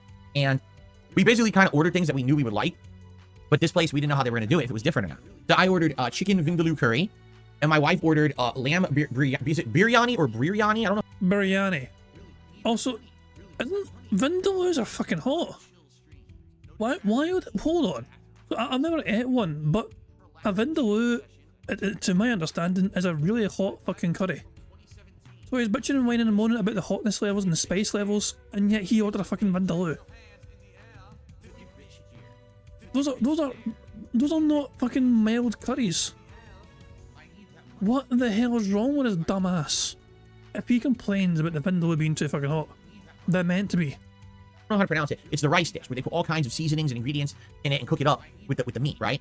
And we ordered naan bread. And so we put the order in and we were told immediately they're out of naan bread, but you have a chance to do a replacement order. So I said, all right, what else do they have for like breads? And they actually had a different kind of bread called roti, R-O-T-I. Now, I didn't know anything about roti. My wife did. She's like, yeah. I think I've had roti before, personally. It's kind of like, it feels like a thin prawn cracker, if that makes sense.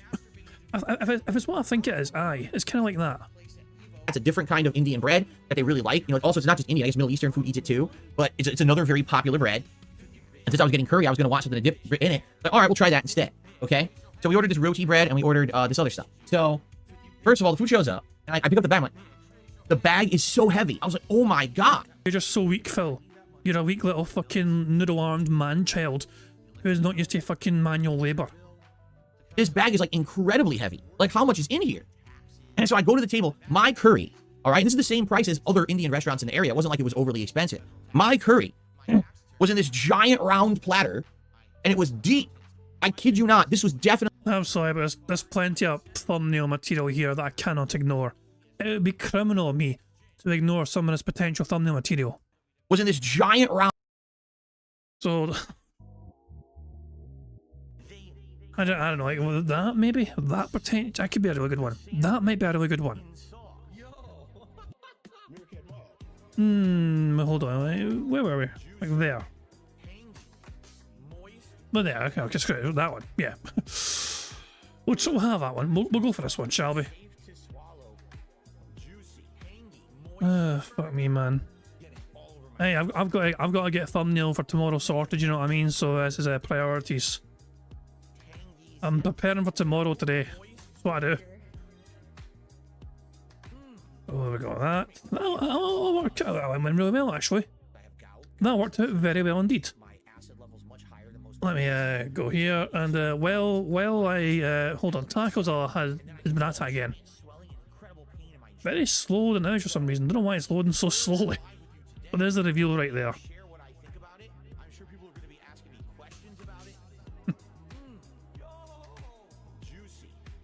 Good stuff. These tackles always been at again with his latest creation. That works out really well, actually.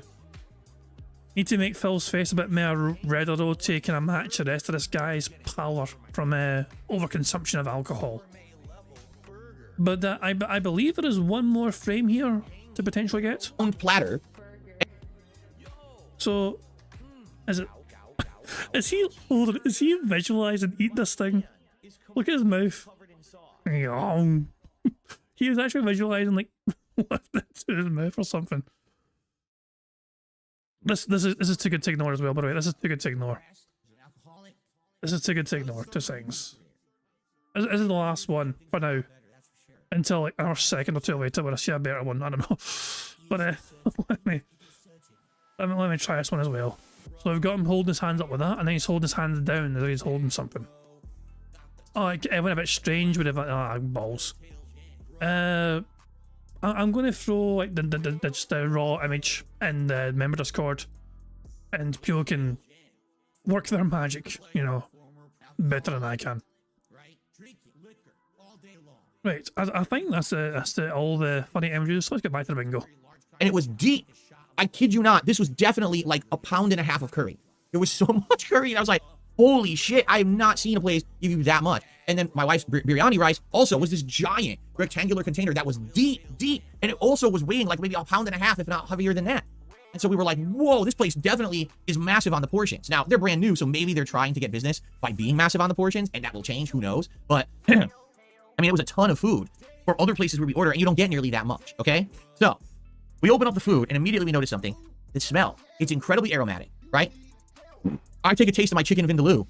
It's tons of flavor. Strong tomato flavor, along with all the spiced garlic you can taste in there and other things in there. And I'm like, this just tastes way stronger than the stuff that we've gotten from other Indian places. So my wife starts eating the biryani, and she goes, like, I was like, what? She goes, the flavor is insane. She's like, there's like so much in it. First of all, she starts looking at it. She's like, look how much is in this. There's a ton of different kind of vegetables. There's leaves, and that's actually how they actually cook it. There's hard-boiled egg, which we've never gotten in a biryani before. There's hard-boiled egg in there. The lamb has been chopped and minced and put in there, so you can just eat it like almost like fried rice from like a Chinese restaurant. It's all mixed in, so you can just eat it nicely. You don't have to look for the chunks. It's just in there. I feel like Phil got a chicken tikka masala instead of a chicken vindaloo. The way Phil described it sounds like a chicken tikka masala. A vindaloo is extremely hot and spicy. A tikka masala is quite easy to eat. And she's like, this is absolutely the best biryani compared to other places we've gotten it. This is just so good. It's like a big improvement step up. Okay? So then I get the roti bread. Now, roti is different from naan. Naan is thicker, fluffier bread that has like a char on the bottom. The roti bread is very thin, okay? But in some places it'll be crispy, in other places it'll be a little bit chewy. So it's interesting, you know, you fold it up and you can dip it in things. They actually give us a cooling, tangy yogurt sauce as well to dip the roti bread in. So I tried it with different things. I tried it with my curry, I tried it with the yogurt sauce. You realise I didn't have much passion talking about the joystick or whatever, you know what I mean, or all, but the food. I swear to fuck, Phil is most passionate in his life about food. He would honestly, he should just stop. He's no longer DSP Gaming's gone. DSP Gaming should just end, be replaced by DSP Foodie or something, because he has never been more passionate about anything than compared to fucking food. It's just insane how much he cares about fucking food. It had good flavor. The bread was not like bland or flavorless. It had good, like you know, you could taste that it had been fresh made. Like you could taste a little bit of singe on the bread, and whatever it is, it was just very flavorful bread.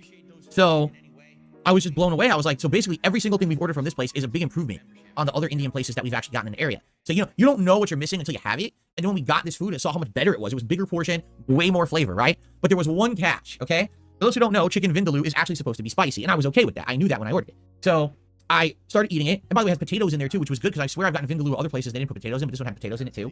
So I'm eating it, and at first, like, okay, it's a little hot. And I keep eating it more. I'm like, okay, it's definitely a building spice. Like, it's not just like a set level. This thing is like increasing in its frequency of heat the more you eat it. Okay, so I gave a piece to Kat. She tried it. She was like, oh, it's good, but it's way too spicy for me. She's like, I like the flavors, but man, that's too spicy. I know I would not order the Vindaloo from here. I'd order something different, more. If this is scat talk, I might just give up.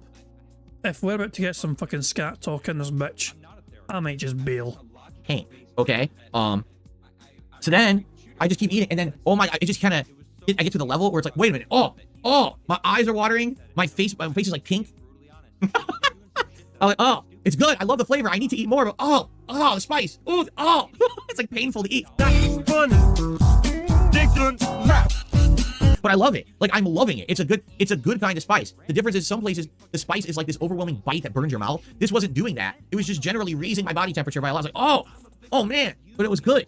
So no exaggeration, I ate all of the meat and the potatoes. I just didn't finish all the curry sauce because man, it was so hot. But I ate all the pieces in it. You know, I didn't want to leave anything behind because it tasted so good. Who fucking cares? My wife actually had tons of the rice left over, so we kept it for leftovers. I'm sure she'll have it, you know, sometime this week as a snack or maybe something at night. And so it was actually quite delicious. And so we were very pleased. And when we actually checked the bill, it actually was a little bit cheaper than the other Indian restaurants that we've ordered from. So just think about this. Cheaper prices, bigger portions, stronger flavors, right?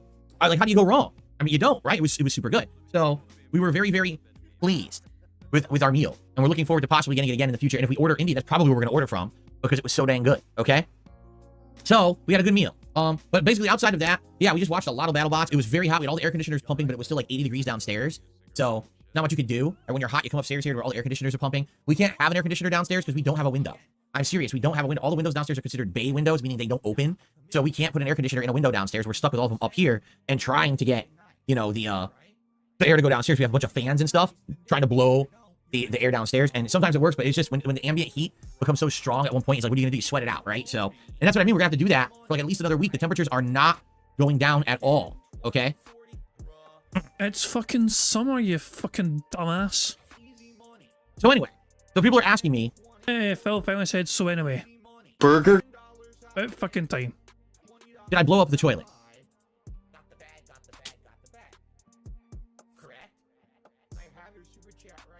God damn it. God. Fucking damn it. No. No, no thank you. No thank you. No. No. No, I'm not. No. No. No. No. I'm not doing it. I'm not fucking doing it. I refuse. I don't. No. No. I'm just... I need a fucking minute with these otters. Jesus Christ, man.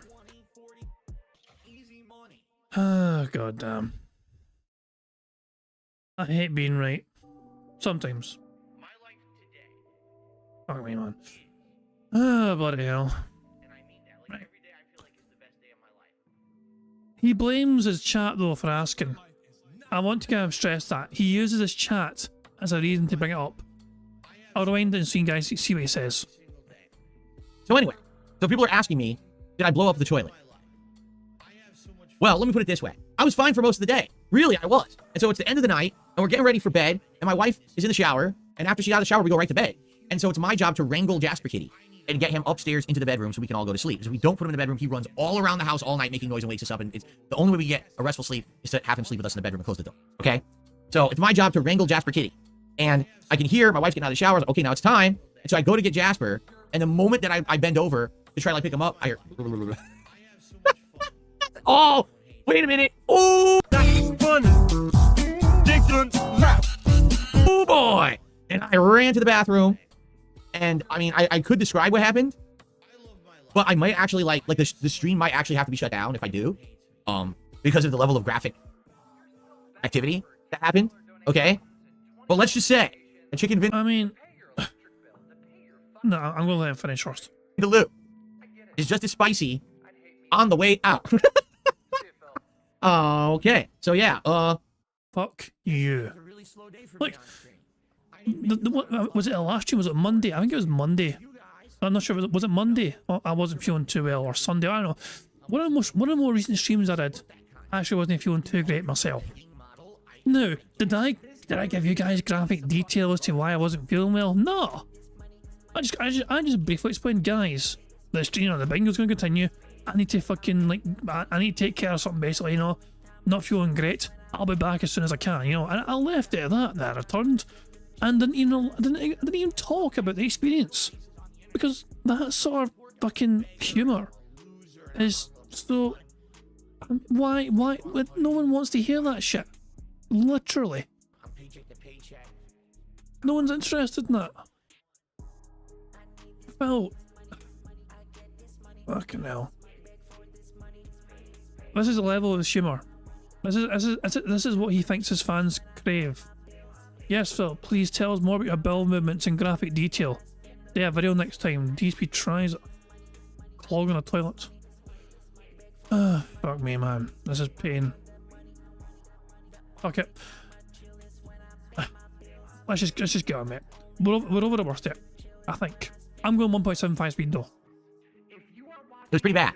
And then I finally get Jasper, we go upstairs, and Kat's like, what happened? Where were you? You took forever. I was like, oh, you really want to know what just happened?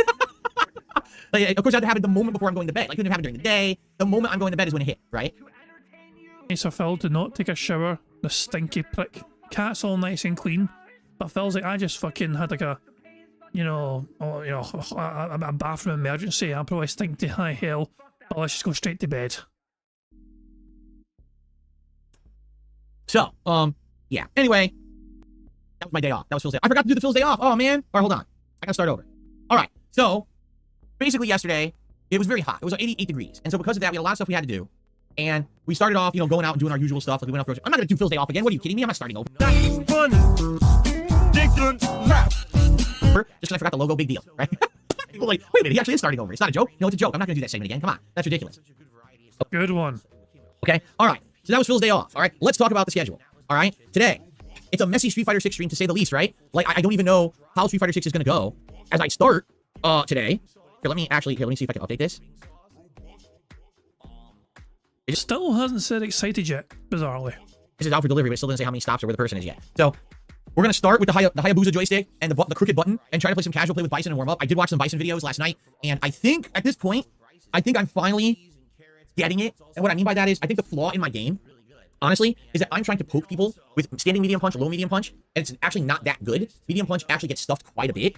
Bison's best pokes are either low medium kick, standing medium kick, or jab. Yeah, it seems like jab is actually better than medium punch. And that's why as I'm playing with Bison, I'm trying to poke people. It's like, why are they always hitting me? How are they always like counter hit, punish? Why is it doing that? Because medium punch actually isn't that good. So I could use medium punch, but only if I bait people.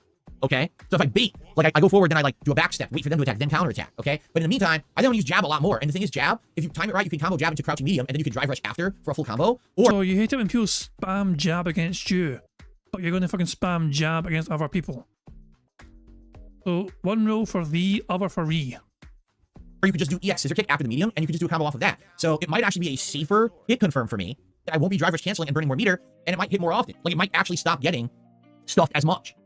That was the problem. It was getting stuffed quite a lot when I was using medium punch, and I think that's why I'm losing these matches now. Like everyone figured out, yeah, medium punch ain't that good, just stuff it, mash jab. So my jab should be better actually. So I'm gonna try that today. I'm actually gonna try to actively use jab more often. And I'm gonna try to combo rather than drive rushing a ton. I'm gonna try to do jab combos confirmed into EX scissor kicks for juggles. And I'm also basically when I poke, I'm gonna use low medium kick. And low medium kick is the best poke. It's a big range, and you can drive rush off of it into a guaranteed combo. And let's say I get a jab combo into the hands I land on mine. Now, if I hit low medium kick and drive rush, I can do a psycho crusher that creates a juggle state for bonus damage, and that's where the best Bisons are actually converting giant damage out of. So today I'm going to try these things. There's no guarantee they're going to work, but I want to try this out in casual and see if jab is better than medium, because medium has been stuffed a lot. And go from there.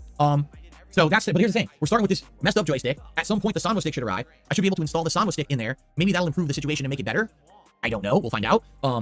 And that'll be the stream. Now tonight, will I do ranked play? It depends. If things go well with this joystick and I'm feeling comfy, the Sanwa stick arrives and I break it in, I feel comfy, maybe we'll go to rank. I don't want to guarantee it only because I don't want to blow a ton of rank points when my joystick's messed up, okay? Tonight's late stream is the return. But Phil, there's nothing at stake.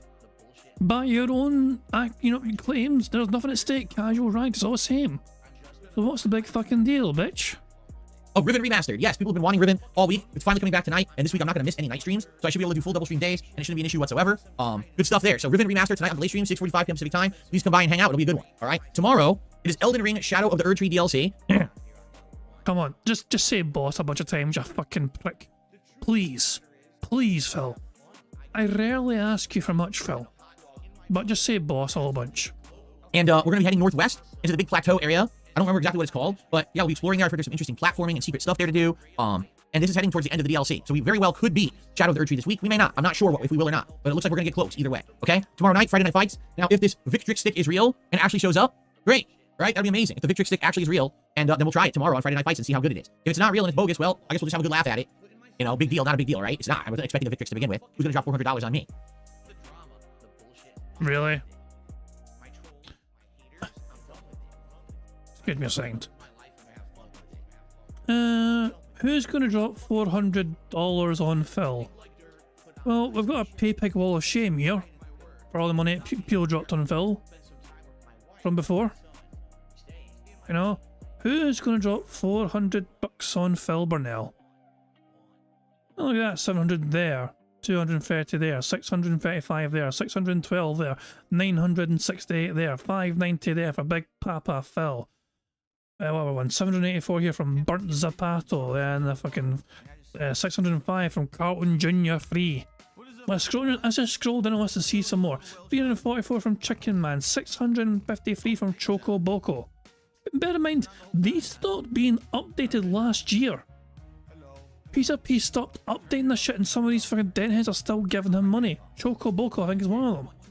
$844 from Crispy.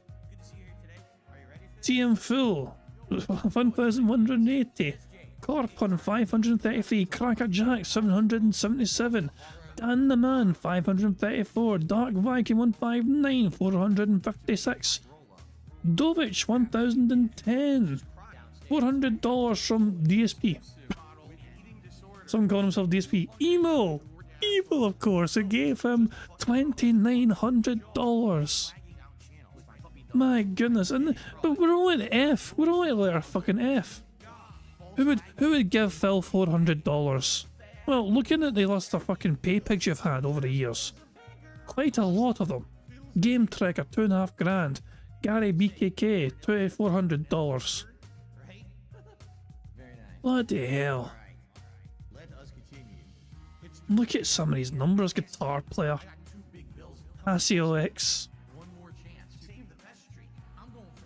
Jax Raxer, fucking good old Jax Raxer, Jade, At Time Go, Jim, Jinx, Joel.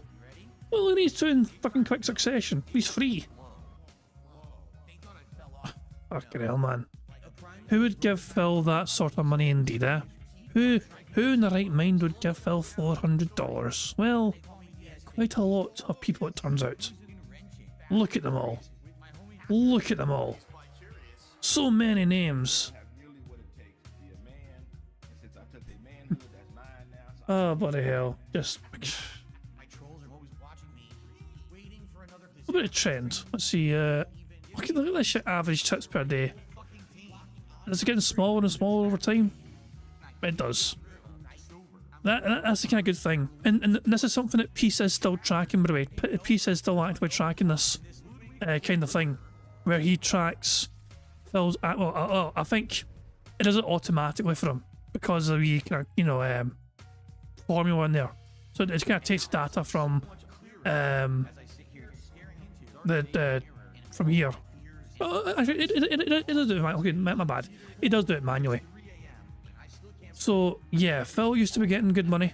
As you can see, the average per day back in 2021, 380 odd, 370, 655. That was a good fucking good week for him, I guess. But yeah, Phil used to get a couple $100, $300, $400 a day on average. And yeah, as the time went on, in fact, this little graph here could be good. This is 2023. Yeah, these graphs here could be very good to demonstrate. They're so big though. Hold on. Let me make it smaller. There you go. The tips trend. The tips trend every week. The daily tips going to average. So like, look, some of these numbers are crazy. This is 2021. 2022. Okay, not as big. 2023, a couple of big ones, but for the most part, a lot of smaller ones in 2024. Nothing really stands out there, does it? 2024 for him so far has been quite less well supported compared to usual. And a big up piece of peace in his tips tracker. I love this fucking thing. So much to it. Anyway, that's enough fucking derailing myself. When Phil just said that, I couldn't help myself. As soon as Phil said that, I was like, oh, you little bitch. Don't you fucking dare. But let's rewind that just so we can hear him say it one more time. Actually is real, and then we'll try it tomorrow on Friday Night Fights and see how good it is. If it's not real and it's bogus, well, I guess we'll just have a good laugh at it. You know, big deal, not a big deal, right? It's not. I wasn't expecting the Victrix to begin with. Who's gonna drop $400 on me? Okay, Saturday. More Shadow of the Erdtree. That's what I mean. We may actually beat it this week, so I was planning on doing 3 streams of it this week. And Saturday night will be Stardew Valley, Sunday's React Day, and then we'll play it by ear for the rest of the week, so it'll probably depend on what's going on with my joystick, how I'm feeling with everything, and there. Plus, I don't know what my schedule is for the rest of the week. You know, I wish I did, but I can't tell you that yet till I know, okay? So there you go. That's scheduled. Now, we have some game news to cover today. All right, I would like to do that. Would it be okay if I covered game news for all? Nope. Okay. It's time for my favorite segment and your favorite segment, and some people don't like it, but too bad. I don't care about their opinion. It's DSP News. I'll guarantee you, suggestion box had people say I don't like the segment, Phil, stop doing it. And he banned them for suggesting that. Let's cover the news today, okay? Our first news story of the day. Arc System Works announces a new 3D Double Dragon game coming to all platforms in 2025. The new game will faithfully reproduce the thrill of an old-school side-scrolling action game, but with updated controls and difficulty settings for the modern era, utilizing Arc System Works' fighting game development experience. Jimmy Lee, Billy Lee, Roper, Abobo, and more will appear in stylish 3D. So if you don't know what Arc System Works is, they're the people who make Guilty Gear and Blaze Blue, and I think they made other games too, right? So they're gonna make an actual cool beat 'em up using fighting game mechanics. Because you'll probably have motions and tapping and everything instead of just mash button. You'll actually have like combos and stuff. And they're saying modern era difficulty. I'm assuming what they mean is it'll actually have some challenge to it, much like a modern fighting game, as opposed to just, you know, walk up and down and beat things up. You know what I would really like? So how many people know the game Guardian Heroes? All the time people ask me about back in the day good games for certain consoles, and I say, what about the Saturn? Did you ever have the Saturn? I did. One of the best games ever, all right, was Guardian Heroes, all right, and this game is excellent. It has 2D sprites that are drawn in an anime way. The character selection is very unique. It has an insane CD soundtrack, great music, and it's actually an incredibly long, fully featured beat 'em up video game. So it has a lot of stages. Basically, it's RPG too. Like you level up as you play it, you get new abilities, you get new things. And depending on how you play it, you can make choices in the story that will change certain stages. Depending on your choices, you actually fight different bosses. So you can actually, there's replay ability to go back and replay the game multiple times to see all the content. It's probably one of the best made beat 'em ups of all time. I would hope, since Arc System Works is involved, I actually hope that they will make it just like that. So, we'll see. I mean, this actually sounds really good to me. Because people all the time ask me about beat 'em up stuff. Remember the Battletoads came out a few years ago? I was like, eh. This one, because it's actually made by a reputable fighting game company, is actually interesting me a lot. So we have to keep our eyes on this. A new 3D Double Dragon game coming out next year sounds really good to me. And I hope that you guys are excited, like I am. Okay? Cool. And Phil has finally said excited for the first time. Burger. 5 in a row. That's concerning. That took fucking forever to say that. By the way, I'm getting a question in the chat. Do I do shout outs for contributions? Yes, at the end of the show. Right now I'm going to do game news. Once game news is over, then I do shout outs. So thank you for your contribution. I promise you will get a shout out. Okay? Okay, unless you're a dirty damn troll. Let's see. Oh yeah. So here's the big story is the Xbox story, but I had one more. Yeah, that's right. Nintendo is teasing a M-rated horror game on the Switch. Basically, they showed this like video trailer that translates to English to Smiling Man, and it shows a guy with like a paper bag on his head and a smile on it. It's just so weird. And it's like, whoa, Nintendo making a mature game these days is rare. You know, Nintendo usually makes more family-friendly fare these days, and to hear that they're actually purposefully making a mature-rated horror game is kind of neat, but there's literally no information about it at all. We don't know what kind it is. Is it survival horror? Is it something else? We don't know yet. But it's crazy because already people are like going nuts about it. They're like, wow, Nintendo doing something mature. You know, this looks good, and it looks to be an exclusive, like a Switch exclusive horror game. Could be neat. So I guess we'll have to see. Smiling Man, I think it was like Mr. Ito or Mr. Emo or something like that. Ah, shut your fucking hole, you prick. I want to go to Discord because I want to share things that people have made. Plus, there's all sorts of good shit in here. So, give me a second here. Tacozilla starts us off with this. Fantastic. Fantastic stuff. D-Dog had some fun with Pickle Rick. Having fucking Pickle Rick, man. And Tacozilla, with a simple caption here. I knew a fan was joking about sending me a fight stick, but look, they sent me a new clock. There we go. So, that one's not bad. This one's not bad at all. Although, to be fair, I think this one's the winner. To me, this is the best one so far. This one is just like fantastic. I like he titled the picture Chiking.png. He titled it Chiking. We have our King of the Ring winner right there. Big ups Tackles. Oh, I think I'm definitely using that for tomorrow's thumbnail. I'm locking that shit in. I'm stealing that shit. Thank you for the fucking thumbnail artwork. I'm definitely using that. Yeah, but then they translated it. It actually means Smiley Man or something like that. Iramuchi says Nintendo revived Bayonetta making mature isn't anything new for them. Yeah, but what I'm talking about is like a game that like is going to appeal to the masses and get buzz going. I'm sorry, but Bayonetta ain't it. Bayonetta was already an existing franchise somewhere else that Nintendo decided to publish. It wasn't like, oh, breaking news that Bayonetta is going to be exclusively on Nintendo. It's not a big deal. This is actually like a big new franchise announcement that seems like it could be pretty neat. Exactly, they bought it, they didn't create it. In this case, this looks like it's something original they're doing. Okay. All right, let's just get to the elephant in the room. Ladies and gentlemen, Xbox announced yesterday a large series of sweeping changes coming to Game Pass, literally none of which are any good at all. Okay, first of all, here's what's funny about this. 2 days ago, Xbox announced there's a new Xbox app you can download on your Amazon Fire TV stick. For those who don't know what an Amazon Fire TV stick is, it's a little device that's basically a USB thumb drive that also plugs into the HDMI of your TV. And it basically is a device that allows you to stream all kinds of video services. We have one in the living room, and we watch Amazon Prime Video, Max, YouTube app, and other things on it. That's how we watch all the shows that we watch. We watch it through the Amazon Fire TV stick.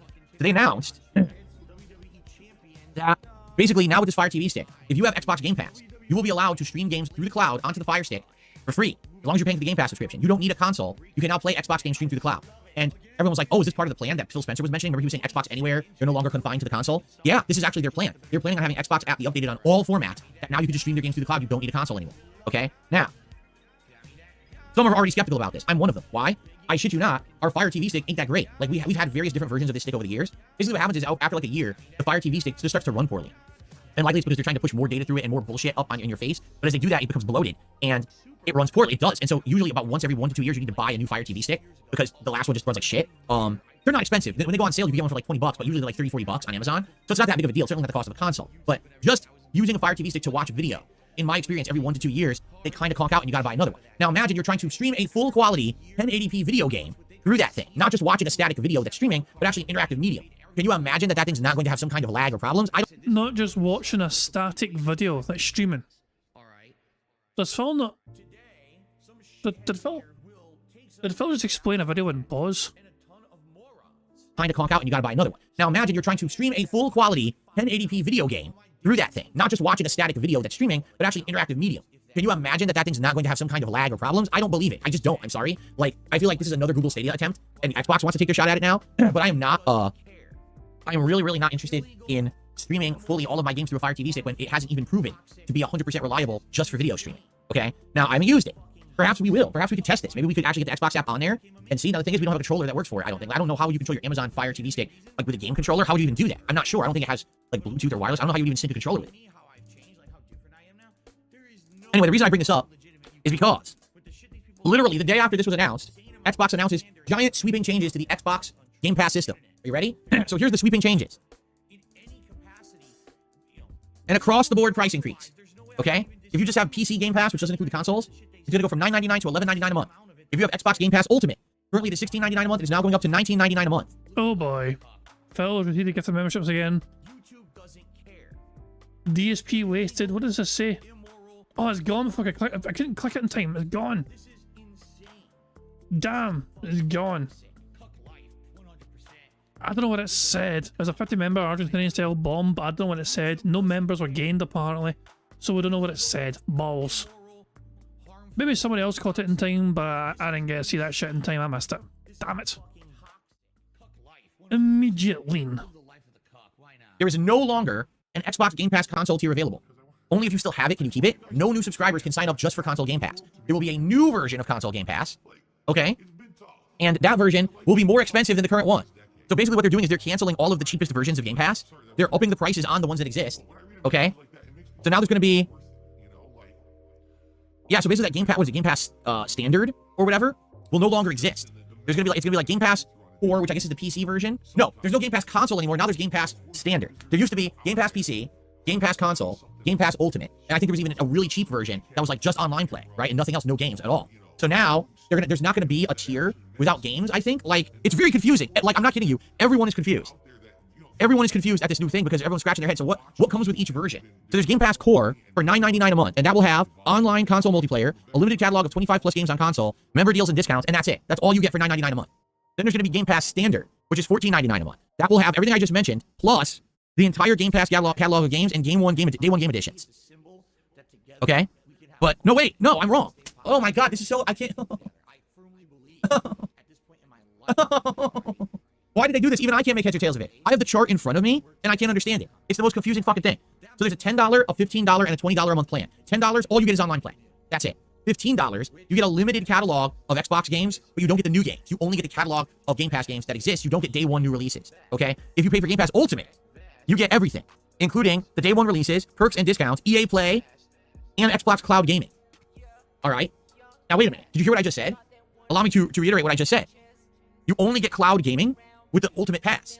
You have to have Ultimate to get Cloud Gaming, unless you pay for another new tier that they're launching called Game Pass Cloud Gaming. All right, that's $9.99 a month. And all you get for that is online console multiplayer or cloud multiplayer, member deals and discounts in the Game Pass catalog and cloud gaming, but you don't get the day one releases at all. You only get cloud gaming. So I'm not kidding you. This is the new system. They think this is a good idea. Game Pass PC, Game Pass Core, Game Pass Standard, Game Pass Ultimate, Game Pass Cloud Gaming. There's 5 fucking different tiers for Game Pass now. And the only way you can get day one games released, so, you know, if I want to get all the games that are going to be day one Game Pass like Call of Duty later this year, it's the $20 a month package, plus tax. Okay? So, hilarious to see all the different reactions of people on the internet, right? One person says, so now a year-long subscription of Xbox Game Pass Ultimate costs me $256 a year with taxes included, laughing my ass off, and you know they're going to increase that in time too. All right? Another person, a year of Game Pass was only 95 euros, a year of Game Pass was only 95 pounds when the Series X released a few years ago. Now that same library of access to day one stuff is forced to the highest tier at 180 pounds a year. Wasn't it already? Hold the fuck on. Look, it's a lot of money per year, yes, but wasn't Game Pass already extraordinary value for money, which was making fucking Microsoft lose money regularly? Like, people were basically fucking getting a lot for little for a long fucking time.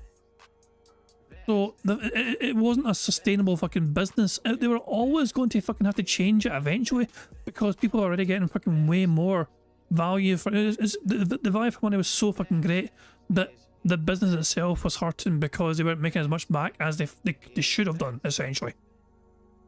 So their hand was forced because it was already too good a deal in the first place. And Phil's bitching and whining and moaning about this because he's no longer getting that sort of value for money. I think I'm just going to buy the games. So they've doubled in price in the last 3 years. Okay? Now, as this is all being announced, breaking news, Call of Duty Modern Warfare 3, that's the current one, will reportedly now be added to Game Pass Ultimate later this month because of the price increase. This is one of the changes that they're about to do. Okay? So what exactly is Microsoft's strategy, right? Because let's be honest here. Out of everything I just described, you're going to be incredibly confused because everyone is. Here's the bottom line. It doesn't matter what version of Game Pass you have, your price is going up. Okay? And if you're going to join Game Pass for the first time, you can't get the cheapest version. It doesn't exist anymore. There's a new version that's more expensive. Also, there was one final update that a lot of people didn't notice, but then they found it in there.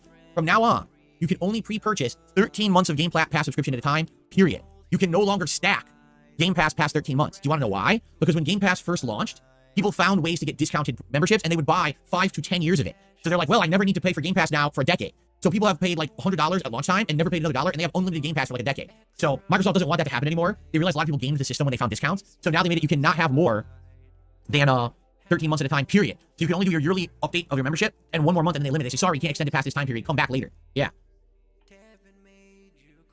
That's a very smart business practice. They don't want people to fucking exploit a system. So, if you're a consumer, what does all this mean? It means you're paying more for less. If you're a cloud gamer, it means you can now play cloud gaming on your Fire Stick. You're paying more for less. No, Phil. You're getting more for less in the first place. This was losing Microsoft a bunch of fucking money. They were going to have to do something eventually, for fuck's sake.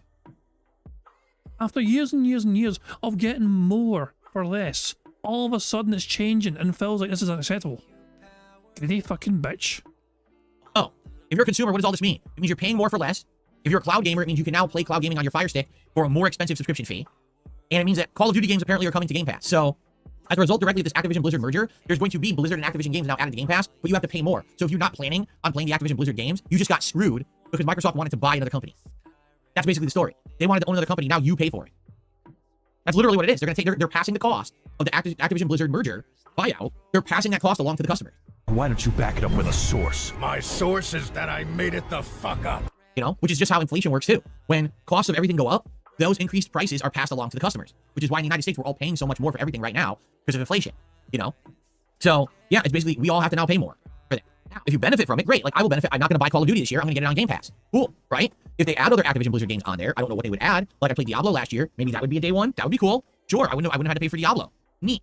I'll save some money. But at the same time, it's going to be harder to justify Game Pass Ultimate at this point, right? Like right now, I'm playing no games online on Xbox. Eventually, I will be. The audacity of this little bitch to fucking say it's going to be hard to justify Game Pass Ultimate when he has free... What is up, everyone? Shut up, you dick. He has free member tiers on DSP Gaming.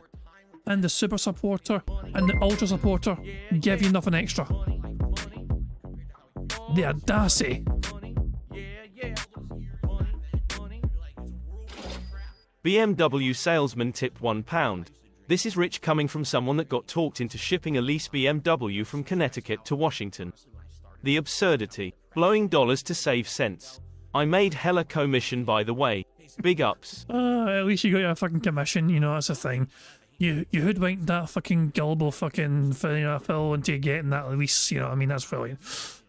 So big ups to you, BMW salesman. Thank you for the tip. But the audacity of Phil, though, complaining about, like, you know, oh, you're not getting much for this, you know, particular member tier. And he literally admits that DSP Gaming, he has 3 member tiers, but the standard members get the exact same thing as the Super Supporter and the Ultra Supporters do on DSP Gaming. The pointless to have, but he just wants more money. And he triple dips across 3 different channels for members alone. It's insanity. Can you imagine being an Ultra Supporter for Phil Burnell across 3 different channels? Hold on, give me a second here. I know the Reacts channel. The Reacts channel has 3 different tiers. That's a throwback channel? Hold on, I need to see this. Shut up, you fucking dick. Okay, hold on. No, okay, my bad. He only has 1 supporter tier for the throwback channel. Okay, he has 7 different things in.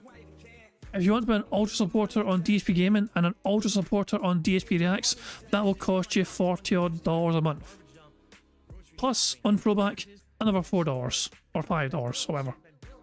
To be a member on that channel as well. You have some deadheads of his who are generally spending like $45 to $50 on memberships alone across his 3 channels. And that's just memberships money. It's what the hell is it? Call of Duty comes out, right? But right now I'm not. Okay, what am I playing on my Xbox right now? Honestly, well, let's see. Riven's on PC, Stardew Valley's on PC, Elden Ring and Street Fighter are on PS5. Oops, I'm not actually doing anything on my Xbox right now, but I'm paying for my Game Pass subscription, right? Now, later on this month, there's a game on there. What's it called? That Kunihuriguri game? Is that what it's called? Kunihuriguri? Kunitsugami, excuse me. Gesundheit. Kunitsugami is coming out on the 19th of July. It's uncertain whether we'll try it or not. I probably might beat Shadow of the Erdtree by then, so maybe we can give it a shot. But outside of that, there's a rumor that Visions of Mana will be part of Game Pass next month. Can you not pause memberships on these consoles? I thought you could pause memberships and resume them at some point. Why does he not just pause it? I swear that was a thing. Am I crazy? I could have sworn some accounts let you pause. No, you don't do that. Oh, Agent Soul said no, but Diesel says you can, and so does High Hamster. Why did he not just, if he's not using it, just pause him up, just pause it. It seems like it'd be a smart thing to do. You're not using Xbox right now, so it's just basically wasting away. Pause that membership, save yourself money. Simple. Outside of that, I'm looking like I couldn't even tell you what the next Game Pass game is that I'm going to be playing on there. I'm looking at all these games and I'm like, are any of these Day 1 Game Pass besides Black Ops in October? No. I know Avowed will be, and Avowed supposedly is coming out in November, right? And Microsoft Flight Sim in November, so probably October, November, I will get my money's worth out of it. But outside of that, I don't think I'm going to be getting much out of Game Pass for the next few months. Maybe I should just can't. Jeez. San Antonio Spurs fan says the 1.75 speed sounds like his normal voice for some reason. I'm going to put it down to his normal voice so you get a true full experience very briefly. Cancel it. And then renew it later? I'm not doing anything with it. I'm only using my Xbox on Sundays for React Day. Right? That's it. What about the Indiana Jones game? That's a maybe. It doesn't have a release date. There probably will be more Game Pass games this year. This is painful. I'm going back to 1.75. He's so fucking slow. But yeah, you know, I don't know. It sucks. I used to say Game Pass was a great value. Because it was like, what, $12 a month? And you were getting all this game catalog and all this stuff to play. It was definitely worth it. Now, it's starting to get not so good of a value anymore. Unless you're going to be into all the Activision Blizzard games they're going to be adding. then you're paying $20 a month for what, right? It's kind of like they're going backwards here. Earlier this year, I got my value out of it. I played Another Crab's Treasure and other games, right? But it seems like they're screwing up. They keep raising prices. I mean, listen, okay, we get it. You did the Activision Blizzard merger. You spent a lot of money on it. But you're already laying off people. You're closing entire studios, and now you're going to raise the price of the one thing that was the selling point of your console. Well, you're not really adding tons of benefits. I mean, yes, the Activision Blizzard games will be a benefit, but if you don't care about that, what about everybody else, right? Sorry, I don't believe that cloud gaming on the Fire Stick is going to be a reason more people are going to become Game Pass subscribers. I think you'll get like 100 people for that. It won't be a big deal. So I'm kind of scratching my head right now. I'm wondering what's going to happen with Game Pass. I don't know. This is very bad news for the consumer. Make no mistake about it. Okay, so I hope that Xbox is not backing themselves into the wall. You know what I mean? Like I always used to tell you guys, Game Pass is the best value. I don't know if it is anymore now with this price increase and these changes. I actually don't know legit if it's the best value. We'll have to follow this story and see what happens. Hopefully they don't lose a ton of subscribers, but they very well might. You know, I don't know what they're doing. Okay. Let's do shoutouts. We start today with Dan, who became a member for 2 months and says, "You think you'll ever play Kingdom Hearts again?" I have no idea. I played the first two. They were pretty good. The third one was insanely bad. Ridiculously boring. Button masher for children. It really didn't feel like any kind of a meaningful game. I called it the play school of RPGs. Remember, I was like, dude, this is like totally for kids. Like, I couldn't believe how bad it was compared to the first two. I think the first two were like way superior. So yeah, it is what it is. I don't know if I'll play it or not. If there's a new one, I'll have to see what it is, and if you guys are interested in seeing me play it or not. I thought 3 sucked. Ladybird did a super chat. Ladybird was the person asking for me to do a shout out. Sorry it took so long. I'm a big fan. How is Street Fighter 6 compared to other ST games? I think you meant to say compared to other Street Fighter games. Street Fighter 6 is by far the most complex Street Fighter I've ever played. It is more complex than any of the games up to this point. It has the absolute most. Whoa, hold on. It has the most mechanics and systems involved. I mean, parry, perfect parry, drive rush, drive cancel, drive reversal, drive impact. That's just the basics, right? I haven't even gotten into anything complex. I just named the basic systems in the game. And you have to learn all those before you can even play the game, which is why it actually took me a couple of months to really understand the game at any kind of a level. Yeah, I think that Street Fighter 6 is the most complex. Now, does that mean Street Fighter 6 is the best? No. I do think Street Fighter 6 is much better than 5 was, and obviously that's a big step in the right direction, because 5 lasted 7 years and wasn't very good. If he says Super Turbo 2 is the fucking best, fuck off. But it definitely has a mixed feel for me. So the good thing about Street Fighter 6 is the ability to play in different styles. You've got characters that are rushdown, characters that are zoners, characters that are hybrid grapplers, characters that are pure grapplers, characters that have keep away games but also can mix it up with high-low mix-up. Like, there's a lot of different gameplay styles of Street Fighter 6. That's a very good thing. That's what you want. You want that variety aspect to the game, so that it always feels fresh. When you fight, you can fight anywhere from, you know, what is it, like 20 plus fighters that all fight completely differently, and that's a great thing. All right, that's what I like about it. What I don't like about it is that, sadly, when it gets down to the core aspects of the game, there's a lot of guessing game gambling and a lot of, oh, you're in the corner, now you must play a mini game to escape the corner. That doesn't feel like Street Fighter. And the reason they made it like that is so that people who aren't good at fighting games have a foundation to fall upon and memorize, so they at least can play it to some extent. You know, if you didn't have that mini game in the corner, a lot of people wouldn't have a chance, because people would just outplay them solely on fundamentals. But once you accidentally get into the corner, oops, now I gotta play this gambling mini game where I have a chance to get out, but I might not get out, because if this person memorized this pattern to do this flowchart, they have a 50-50 chance of hitting you and keeping you in the corner. And it's not about them being good. It's not about them timing things right. It's literally just they guessed, and they guessed correctly, and you guessed incorrectly. It's like playing rock, paper, scissors. Like 1, 2, 3, shoot. Oh, I got out of the corner because the paper beats rock. 1, 2, 3, shoot. Oh no, I guessed wrong, and I get hammered by the rock, and I stay in the corner and lose half my health bar. That's the game, and that's not good. Sadly, I feel like that's kind of stupid. But anyone can do it. And it's the whole game. Every single character is the same in the corner. It's just like that. So, sadly, that's what I don't like about it. So there's things I like about Street Fighter 6. There's things I don't like about Street Fighter 6. It's a love-hate relationship for me. Hair of the Dog did a super chat and says, "Woo, it's DSP News." Thank you, Hair of the Dog. Yes, we did DSP News earlier. That's when he did that super chat. What just hell just happened? My keyboard stopped working. Oh well, there's another emergency fucking fundraiser. He's a new mouse, new keyboard. Fucking hell knows. What if I need new batteries? New batteries. And yes, it's spelled like that. Okay. All right, excellent. All right, our first tip of the day.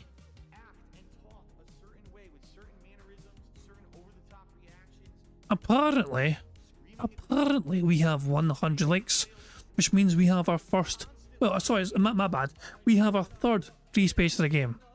Remember, we had 2 free spaces earlier on because you guys guessed correctly for the joystick stuff and him getting sent stuff as well and all crap. So we had 2 free spaces from earlier on because you guys guessed correctly, and a third free space for the likes. So guys, as well as getting a free space for the likes, you guys also get to enjoy the Bubbles animation made by the supremely talented Pixar Animations. Remember, keep an eye in the bottom right for Jasper to do his thing.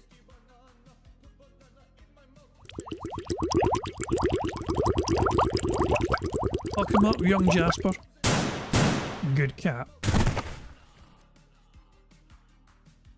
No, Carl took the dollar saying he hasn't been around recently. He'd like me to recap the last year to 2 years. No. I'm not going to do that. Here's what I will say. We had a good year. Why? No drama. It's been a drama for a year. I haven't involved myself in drama. I've stayed completely out of drama. People keep trying to suck me in. I refuse to participate. Instead, it's just been really good. Now, I know we're going to have some drama coming up in August when this documentary about me hits, but at the very same time, it's literally treading the same ground everyone else has. I think there will be some new stuff in that documentary, but it'll be stuff about my past, like pre-YouTube, that a lot of people have never covered. The YouTube side stuff has been so arduously covered by so many people already. There's no way it's going to cover any new ground. It's going to rehash a lot of it. I don't really care. I've been there, done that. There's nothing new to talk about in that regard. In fact, if anything, the last few years, it's just been more positive stuff rather than the same over negative shit that they like to focus on. Over to the same shit ad nauseum. So, I'm not too worried about it. I'm really not. I think it's going to be fine, and we're going to continue on with a great year. No problems. I'm going to stay out of drama as much as I can. We got good variety of stuff covered, right? I'm actually doing well in regards to, gameplay and viewership and support. Things have been better. Earlier this year was a little slow as I played Baldur's Gate 3. Things picked up after then. So, yeah, that's it. That's the summary. All right, guys. So, we're going to do just a little bit of Q&A, but before we get to that, I just want to say, please, guys, support the streams today. You know the deal. Bagment. When it comes to my streams, I'm a crowdfunded individual, and therefore, it is you guys supporting the streams that allows me to make a living doing it and continue to enjoy what I love. If you could support the streams today, that would be great. There's many different ways you could do that, including super chats, super stickers, memberships, gifted memberships, and tips. I try to raise $50 every stream and tips that I do. Yeah, that's that. I'll shout them out when you contribute. Okay? All right, cool. All right, let's open up the chat to Q&A. I have no other shout outs to do. I've shouted out all the contributions so far. Okay? Yes, Jasper does know when we're sad and tries to comfort me. And Kat, particularly, both of us. Yes, he does. He can tell. He doesn't know what's going on, but he can tell when we're upset by something, and he does try to be nice and comfort. He does. Rest in peace to Shelley Duvall, who passed away today, actress who famously played the mother in The Shining and many other movies and shows as well over the years. Oh, that's right. I heard about that fucking before going live. Yeah, Shelley Duvall's passed away. She was like in her mid-70s or something like that. Yeah. She was... Christ, man. I remember. She like fucking suffered genuine trauma for a Shining movie. Like fucking... Was it... Jesus, man. She... Like, people say, oh, man, that's incredible acting. Wasn't she an incredible actress in that movie, The Shining? She was legit fucking terrified at times in that fucking movie. Like, she was fucking... she needed therapy, I think, for that fucking movie. And, yeah, it's actually... that Olive Oil. She was in the Popeye movie with Robin Williams as Popeye. She was at Olive Oil in that movie as well. A movie that was made on the island of Malta, I think it was. It flopped massively. I mean, it had some... Robin Williams is a big name. You know what I mean? And yet, it didn't... For whatever reason, it just... didn't do well. It's not a terrible fucking movie, but yeah, it's just one of those ones that never really... It didn't seem to do well. It seemed a bit of a flop. But yeah, I enjoyed it personally. But yeah, it's one of those ones. Yeah, it's not a classic by any means. It's not a fucking Doubtfire or anything. You know what I mean? But it wasn't terrible either. It wasn't flubber for fuck's sake. But yeah. I didn't realise that, I didn't realise. So people were saying it was his first leading role movie, and Rain Lamour saying wasn't Popeye his first leading role movie. I didn't realise it was his first. Well, there you go. Maybe he was a bit nervous and going into it. Who fucking knows? But anyway, Shelley Duvall, Shining and Olive Oil in the Popeye movie as well as two things. She done other things as well, of course, but her big massive role, of course, was the one thing most people remember is The Shining, and she did an incredible job in that movie, although you could argue it was maybe, if someone's generally fucking terrified, is it still fair to, film that? You're basically filming someone's trauma, it feels like, you know what I mean? I don't know, it's debatable, I think, you know what I mean? But she's still incredible in that movie. Yes, that was just brought out in my chat. I guess that is true. Jade says I have a game over sign just like Bison. I just realized that. Yeah, actually, you're right. I just realized that too. Now you said that. Bison sign right there. Game over. Guy's doing fine. Thank you for asking. I don't give a rat's ass about Boogie or anything about him, just so you guys know. I already said my piece on Boogie. I did nothing but was nice to that guy. He basically became a scumbag and treated me badly, and then tried to pin stuff on me. I guess he's publicly talked shit about me tons of times, on that stupid podcast show. I don't give a fuck about that man at all. So I don't want to know anything about him. Oh well, I wish him the best, but he burned that fucking bridge down as much as he possibly could. So I don't give a shit about that guy at all. I don't want to know anything about him. You have to tell me updates in the chat. I don't care about that man. There's only so much you can be nice to someone, and then they just, they try to basically treat you like dirt for personal gain. Well, fuck off then. I have nothing to do with you. Go on, do what you want with your life. I have nothing to do with you at all.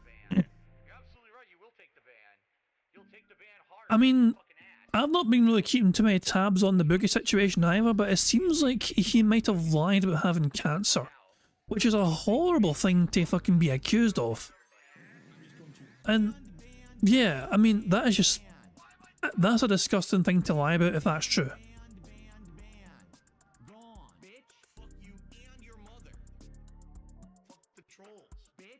People keep asking me this when I try a leverless controller. I'm not against the idea of a leverless controller at all.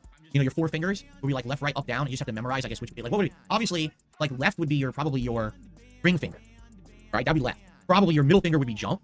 and then I guess your pointer finger would be right, and then yeah, and then your thumb would be down. So the tricky part would be like blocking down back. I could see it. I could see like learning. It would take a while. There'd be a learning curve involved, but I absolutely could see that. I think my concern would be that I'm getting older, and already I can tell you this hand is getting some carpal tunnel. If you're constantly having to use this hand to mess with the 4 buttons to move, it probably would kill my left hand, right? I don't think it would work. You know what I'm saying? I'm just being honest. I don't think so. Stero Sagata says this Game Pass stuff is crazy. I'd rather just buy the games when I want them instead of pay to rent them monthly. I think the idea, right, is this. You're getting a benefit from Game Pass because you're literally playing more games without having to pay for them. You're paying $20 a month, but you're getting access to a lot of games that you would have to buy for more expensive prices. For example, Still Wakes the Deep was what, $40? I got it on Game Pass, so I didn't have to buy it, and I played it, and I beat it in like, what was it, 4 hours, 5 hours? A very short game. Another Crab's Treasure. There's a game that's incredibly long, lots of value, but a lot of people probably would not have bought. What was that? Well, another $40 or whatever, $50, and I got that on there, right? So, yeah, like, I can see the value. If you're talking about, oh, well, now I just don't have to pay for games anymore because I have Game Pass. I mean, not really. You do have to keep paying Game Pass every single month. And if it's $20 a month, that's $240 a year, plus tax. So actually, it's around $260-something a year, right? And are you getting enough value out of that? I guess the question is, if $260+ a year is the amount that you would have paid for the games outright? Like, if I right now concretely take a look at all the games that I played this year, all right, let's do this. Go to playlist. Go to playlist. Let's work now. Okay, so Still Wakes the Deep. That was, let's say, $44, right? Let's see here. All right, Hellblade 2. That was what, $30, $40? Let's say it was 40. I don't remember. Let's say it was 40. So it's $88 right there. He's doing Little Kitty Big City, right? That would have been like what, $20, $30? I don't know. Phil, you got to bear in mind that some of these games are gifted to you, so you didn't spend money on them. Your dents did. How much that was? Let's say 30. So now let's say we're up to $110. Another Crab's Treasure. I think that was 40. So another 44. So now we're up to like $150, right? Well, Fallout 4, technically, yes, because I don't think I owned it digitally, but Fallout 4 wasn't expensive to begin with. But let's say, for argument, Fallout 4, so let's say it's another $20, so $170, right? Harold Halibut. Well, I didn't beat it, but I did play it. Let's say that's $30, and now we're up to like $200, right? What else here? I think that might be it for so far this year. Okay, so I think that's it up to this point this year. I think that covers what I've done on Game Pass, okay? So now, what else this year? Well, I'm absolutely positively 100% getting Call of Duty on there, and that would be something that I would have paid $70 plus tax, right? So now we're already up to $270 in value, okay? So any other game that I play on Game Pass this year, I've now actually saved money from what I would have paid, okay? But there's also the fact that you probably will play more games on Game Pass, right? Because you have them basically under that system. So basically, you could also argue that, yeah, so I'm going to pay $270 or play $270, but there's others I might check out because they're on there. So you got to add that on there too. You know what I'm saying? Like Fed Rogers is about Indiana Jones. You also forgot about Hellblade 2. Hellblade 2? What are you talking about? Hellblade 2 I played on PlayStation 5. That's incorrect. I played that on Xbox. So anyway, so yeah, I think for me, being that I'm someone who is playing a wide variety of games, I'm a variety streamer. There's some games I'm going to check out like Harold Halibut that won't work out, but I don't have to pay for them. While there's other games like Another Crab's Treasure that are pleasant surprises and I end up doing giant playthroughs of. I think Game Pass still kind of works for me. I don't know how much value it would have for someone else. I'm just being honest. That's your mileage may vary, as they say, right? Okay.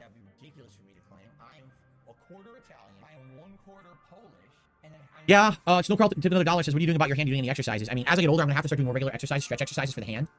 Make sure that the nerves don't get pinched, make sure that everything's working well. I do have these hand exercisers that I can use, okay? But, you know, if it starts to hurt worse and or give me more issues, I will likely, you know, do more research into the proper things that I should be doing and start doing them. I haven't gotten serious about it yet, simply because you should probably start being serious about it now then, because, like, why wait until it gets worse, you know? Phil is always the type of fucking dumb bastard to fucking wait until the problem's there and then shit all know how to fucking fix this rather than being prepared to try and counter it now before it fucking worsens. Also, by God, this freeze frame, but too good. Give me a second. Give me a second. Hold on. This I can't ignore this freeze frame.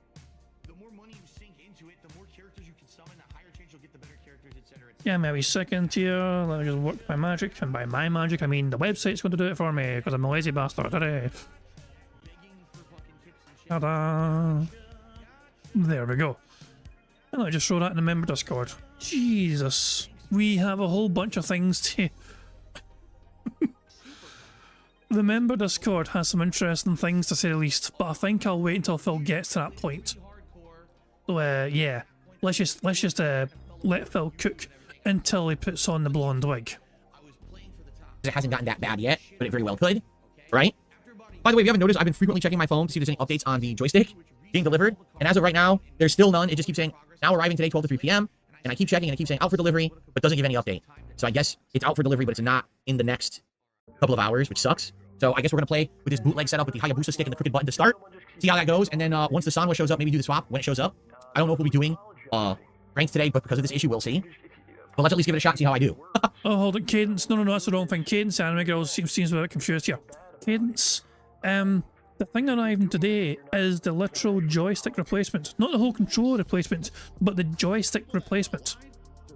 That's the thing that was gifted to him by someone else who bought it for him, and Phil can track that down. Well, Phil got given the money for that, okay? He was given the money for it by some dent, so that Phil then immediately spent it on this controller thing, you know, the joystick replacement. Tomorrow is the whole $400 fucking Viatrix thing, or whatever the fuck it's called, Victrix I think it was called. Yeah, that's the thing that somebody apparently bought for him tomorrow, but he's not sure if you or not. So yeah, today is just the replacement joystick part. Okay.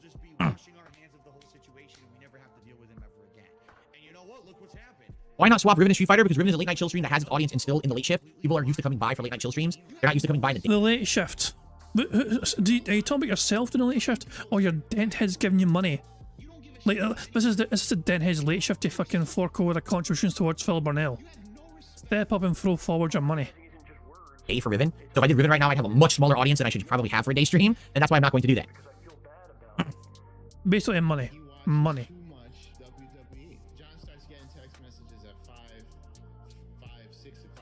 What makes you prefer Dalsim over JP? Dalsim is just more traditional. I like the stretchy limb idea. I don't like the idea that JP is keep away solely on kind of this projectile setup. I'm not saying he's bad at all. I'm just saying I think I like Dalsim. He's more traditional. I like his setups better. I like the idea of teleporting around, big flashy stretchy limbs, catching the enemy and doing juggles and stuff. JP is more just toss a bunch of projectiles out there and hope your enemy walks into them, right? And every once in a while, I hate to say it, mashing a high priority move and hoping that it hits. If it hits, wow, giant counter hit, huge combo. You know, I think that Dalsim's a little different than that. And I enjoy him more because of that. Oh, you said Hellblade and Helldivers too? Oh, I said Hellblade 2. I said Hellblade 2. In the games on Game Pass, I included that in my calculation. When does the Girl in the Big Fish game come out? Oh, are you talking about that game we saw during Summer Game Fest? Don't know. They didn't announce it. Anything about that. Right. It looked interesting, but they didn't announce any specifics about it yet.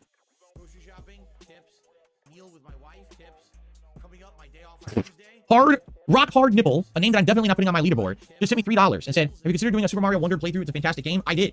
I already played the entire game when it was brand new. You can check out that playthrough right here on this channel. Who fucking cares? Give it a look. We're up to $5 in tips now, by the way. People in their nonsense, their names. I received a $10.01 tip. Don't be upset about tutorial videos and fighting games. You made some good ones yourself. You got me in the Street Fighter 4 and Marvel 3 back in the day. Any chance you go back to making those? No. I don't. First of all, I don't get early access to fighting games like these people who are the golden snowflakes of the fighting game community. So I wouldn't be able to give you that early heads-up style content regardless. I don't play games at that level where I'm micro-analyzing them. You want to know the truth? I didn't really do those back then either. You know, when Street Fighter 4 came out, I did play a lot of it, but it was just more casualized gameplay. It wasn't my attempts to become like a high-end tournament player. Now you have every possible person trying to do that, micro-analyzing, over-analyzing, and they're going to put so much more time into it than I am that they're just going to make better videos anyway. So I would not be getting into that kind of stuff moving forward. Basically, yeah, Phil could not do it better than people doing it already, because the fucking people are doing it already care about what they're fucking doing, and they're putting more effort into it. Phil would not do it very well. And it's strange for Phil to even be aware that their videos would be better than his. How rare for Phil to admit that. Into it than I am, that they're just going to make better videos anyway. So I would not be getting into that kind of stuff moving forward. I appreciate you saying that, because I remember like when Street Fighter 4 came out, I did a video on Blanca basics, and I did a video on Balrog's extended FADC combos, where I showed his maximum FADC combo using all of the meter, and how you could do an insane amount of hits with it and stuff. No one used it because it was very scalable, so no one cared about that much FADCing, but I remember I showed it at first. I was the first person to really show that, and they put it on event hubs and everything back then. But I basically very quickly stopped caring so much about being someone known for playing Street Fighter at a good level. I just wanted to make entertaining videos. Who fucking cares? Joel, I have no idea if I'll keep Game Pass Ultimate or not. It'll depend on many factors, like how many games are on Game Pass Ultimate that I will continue to play. Will there actually be more features or values or not? I guess we'll have to see. The big dog, that was you. You're saying this tip was you? I'll trust you if you're saying that was you. You're sure you weren't the Rock Hard Nipple? That wasn't you? You're sure? Will I ever play Persona 3 Reload? I have no idea. I was interested in it when it came out, but there were too many other RPGs at the time. It was horrible release timing. And since then, people haven't even wanted me to go back to the games I skipped, besides one person who literally every day posts up Where's Final Fantasy VII Rebirth on all my videos. Outside of that, no one really cares, and people have been liking the fact I stayed away from JRPGs, so I don't know how eager I am to rush back to them. I guess we'll have to see. But I consider playing the new Madden next month. I have no interest in Madden. Zero. Do I not like DJ in Street Fighter 6? I played him the launch week. It was my absolute worst performance, because he plays absolutely, positively nothing like DJ from Super Turbo. Even the moves that look the same have completely different properties. So he is basically a rush-down, mix-up juggle character. rather than a keep away character, which is actually how he was played in Super Turbo, more keep away, range, and then you could maybe get offensive in their face with good timing. He's completely different in this one, and that's why I didn't like him. I wasn't looking for rushdown style when I started playing Street Fighter 6. Maybe I would like him more now that I can do rushdown because I understand drive rushing and everything, but I just never went back to him. And quite frankly, I don't have time to learn a million characters, right? I don't play the game enough. Here we are, a few weeks into Bison. I'm trying to get better with him. Did Phil just say a million characters? Hold on. Let's slow this down just to make sure. Did Phil say a million characters?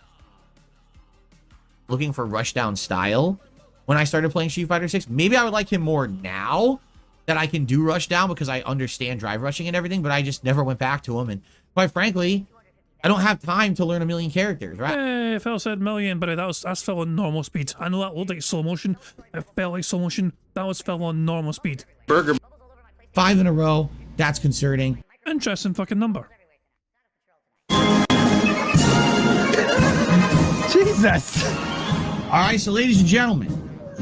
Bet you thought I wasn't going to do it, didn't you? 6 million. 6 million. That's a pretty interesting number, isn't it? 6 million.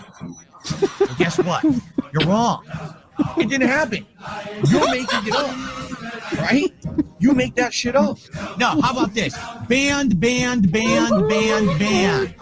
Gone. Forever. Because I don't put up with your fucking bullshit.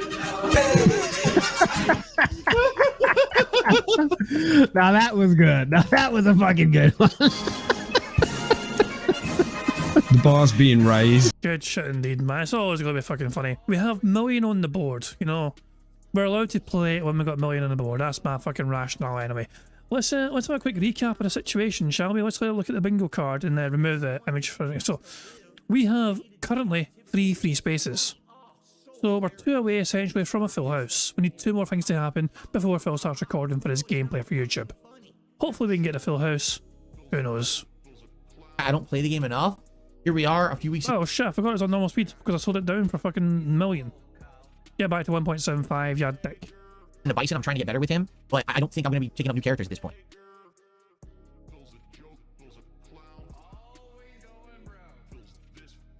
J-Stan, I don't think that I'm going to be putting any reviews on the Throwback channel at this point, only because they exist fully fine now. Those reviews don't need to be updated or anything like that. They could be watched in their entirety fine now. The gameplay is what looks like crap, sounds like crap, is in way too short parts, right? No thumbnails, no titles. That's what we're trying to do with the Throwback channel, is revive old content that's outdated and make it more modernized. The reviews are just reviews. There's really nothing to modernize about them or do anything to them, right?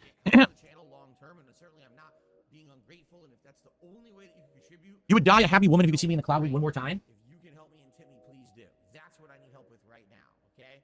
Again, I'm not asking. I'm going to assume this was Sarah Barkley in his chat that said this. This dude is a piece of fucking garbage. Yesterday was a really slow day for me on stream. I didn't make a lot of support yesterday. Bloody hell. You know, how much you're liking the God damn, hold on. Give me a second. Why does he look away? Just keep looking ahead.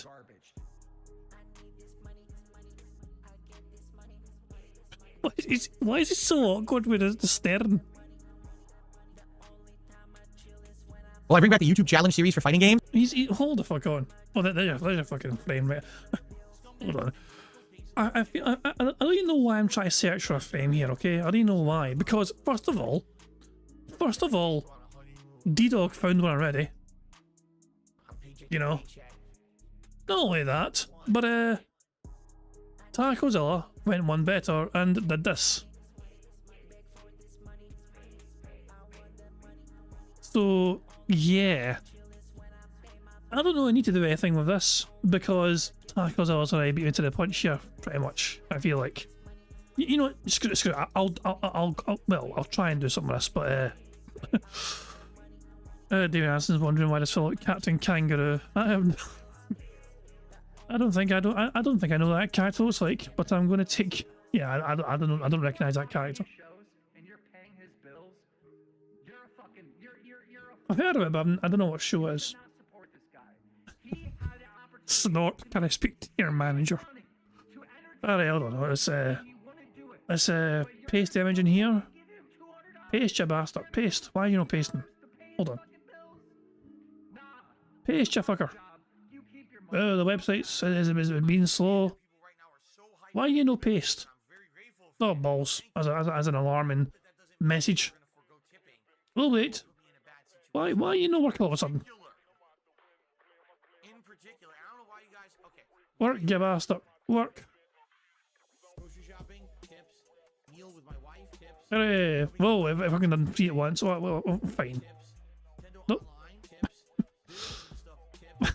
There we go. The website finally started working. Let me throw that in the member Discord. Bloody hell, there's so many fucking things in there. What the fuck is going on with this shit? So, this could be a LARPer. Apparently this person's claiming they bought the fight stick for him. I'm not sure if they mean the $400 one for tomorrow or the joystick replacement for today. So I'm not sure about that. D-Dog randomly just made this. I think that was worse personally. I'm not too sure. I like that. Oh, hello. The Captain Kangaroo reference has now been explained. Apparently, hold on, I'm fucking up the damn thing. This is Captain Kangaroo, apparently. I have no idea who the fuck that is. Who's this bitch? I don't know. This is Captain Kangaroo, apparently. I got no idea. But yeah, this could be a winner for this could be a tomorrow thumbnail thing as well. Quite possibly. Anyway, let's get back to the bingo, shall we? We need 2 more, remember, for a full house. Well, I bring back the YouTube challenge series for fighting games. There'd have to be more than one fighting game that I want to play at a time. Right now, I'm so updated on Tekken, I wouldn't be able to go back to it. When the Versus collection comes out, I do want to play all those games. The collection's gonna have a significant amount of games that I do want to actually play. So I would actually check out a bunch of those. Maybe we can do something with that. I don't know. Did my toilet sue me for abuse? Well, luckily for me, my toilet is an inanimate object, not capable of sentient thought, so no. I guess it's a good thing. All right, I guess we should adjourn the show and get ready for Street Fighter, as messed up as it's probably going to be on my stick right now. So thank you guys for watching the Level 1 podcast. I hope you enjoyed this epic finale of the show. And tomorrow, I'll obviously let you know about what happened, if and when the joystick arrived, all kinds of stuff, right? There you go. By the way, Sarah, with the 17-month membership message saying, what a way to celebrate 17 months. Love you, DSP. All right. Guys, thank you. See you tomorrow. Peace out. All right. We went too long on the show. We totally went too long on the podcast. We were so eager to gab today. But I do want to get stuff going here. All right? My regular stream. So let's get everything set up. We're so eager to gab. It's a one-way conversation, Phil. You dick. You're the one with a microphone. Let's get over here. Get stuff set up here and going. Did I see Toy Story? My toilet could have real feelings towards me. Well, it wouldn't anymore. You got a friend in me. Wait, what are you doing? What are you putting? Wait, what's that? Oh, fun! That's funny. I think it's gonna be too happy. You failed. I think it's gonna be pretty upset with me. Anyway, all right.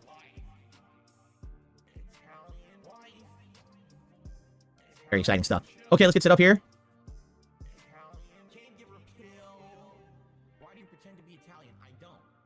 All right, guys. I have to use the restroom before we begin with Street Fighter, obviously. I'm not expecting too much out of my Frankenstein joystick right now. I do hope the Sanwa stick shows up, that I can put it in there and I can play better, but I'm going to do my best with what's in there now with the crooked button and everything. So we're definitely doing casual play. I don't know if we're going to rank today or not. But please support the stream. I'll be gone for a few minutes here to use the restroom. And when I come back, we'll jump in. All right, see you then. And naturally, I will fast forward to when he returns from his little potty break. He's away, so he left the stream at 12:53 PM his time. He returns 1:06 PM. He was away for like...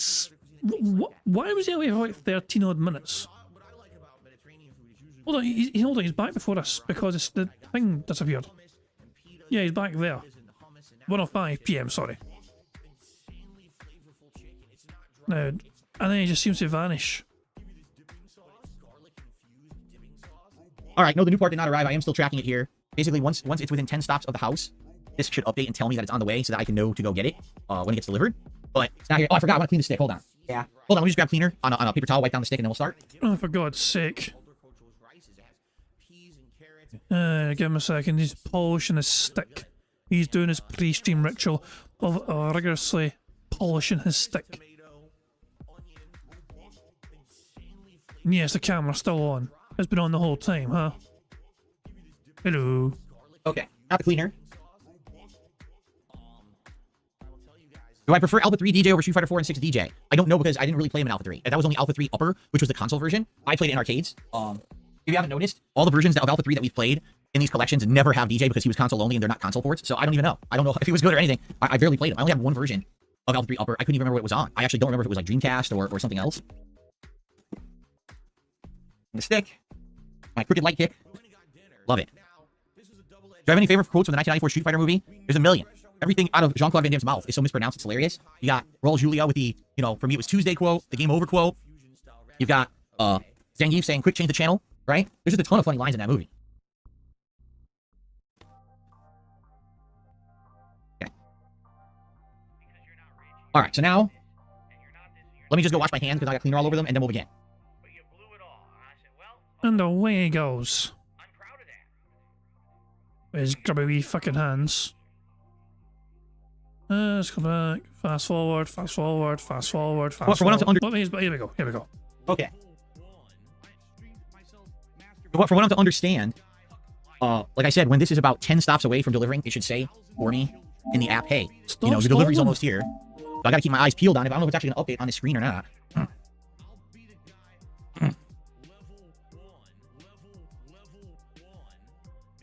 Street Fighter 6. Yeah, this is gonna be interesting. So I'm using the Hayabusa joystick. Nothing wrong with that. But having a crooked light kick that might not respond when I push it is probably gonna be a problem.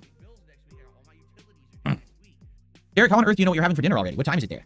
You already know in detail what you're having for dinner? I don't even know what I'm having for dinner. We bought a bunch of stuff. I don't know what my wife's making today. Some people fucking prepare this shit well ahead of time, Phil. Sometimes the previous fucking day they plan this crap.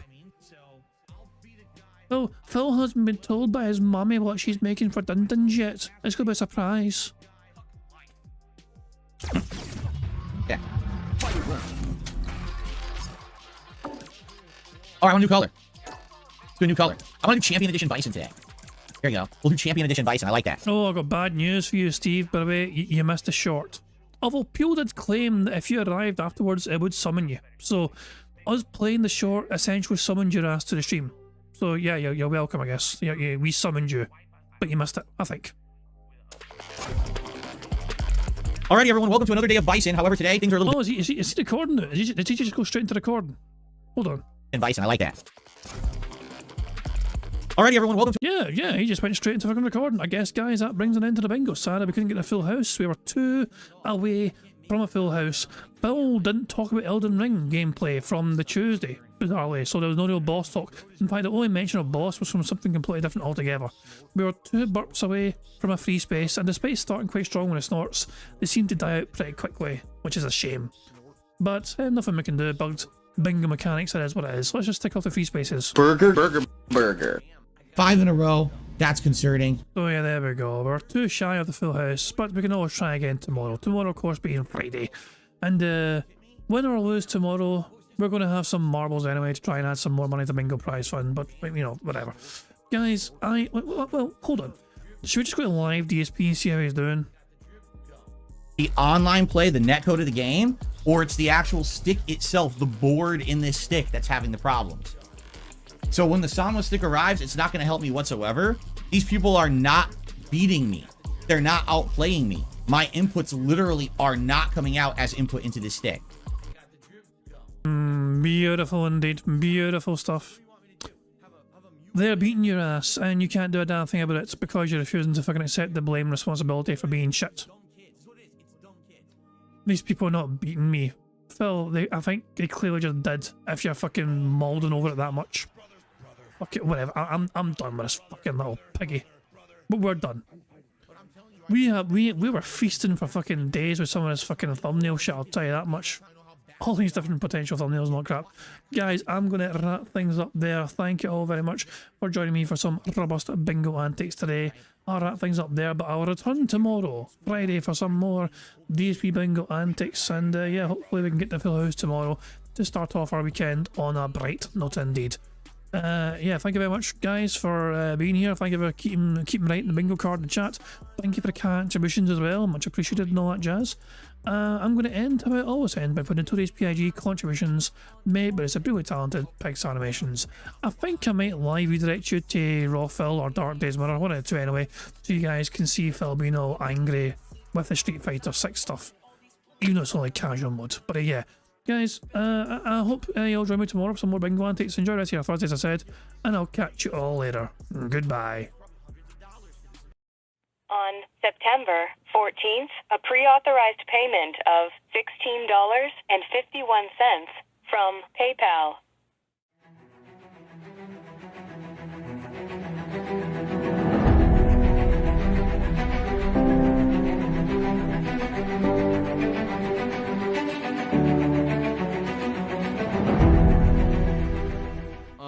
right, Luna Mills has tipped me $1.30. It says, I'm back. What's your favorite type of shower? When you're showered in money. When you go outside and all of a sudden, greenbacks start falling from the sky. And you raise your face up, you're like, oh, you start dancing, you go, oh, money, money, yeah, yeah. All right, I don't know what the hell you're talking about, but thank you for the first tip of the day.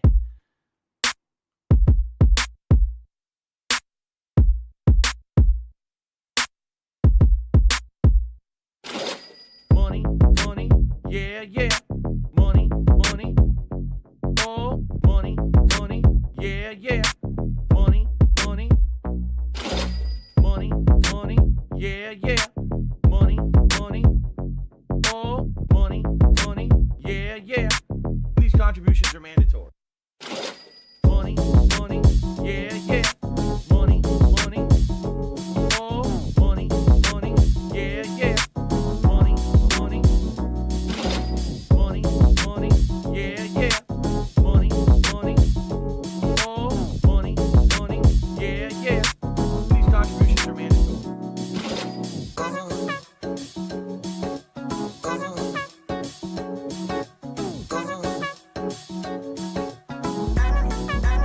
Show me the money.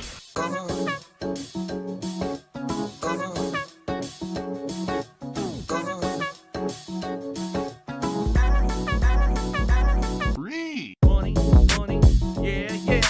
Money, money. Oh, money, money, yeah, yeah. Money, money. Money, money, yeah, yeah. Money, money. Oh, money, money, yeah, yeah. These contributions are mandatory. And it's gone, just gone like that.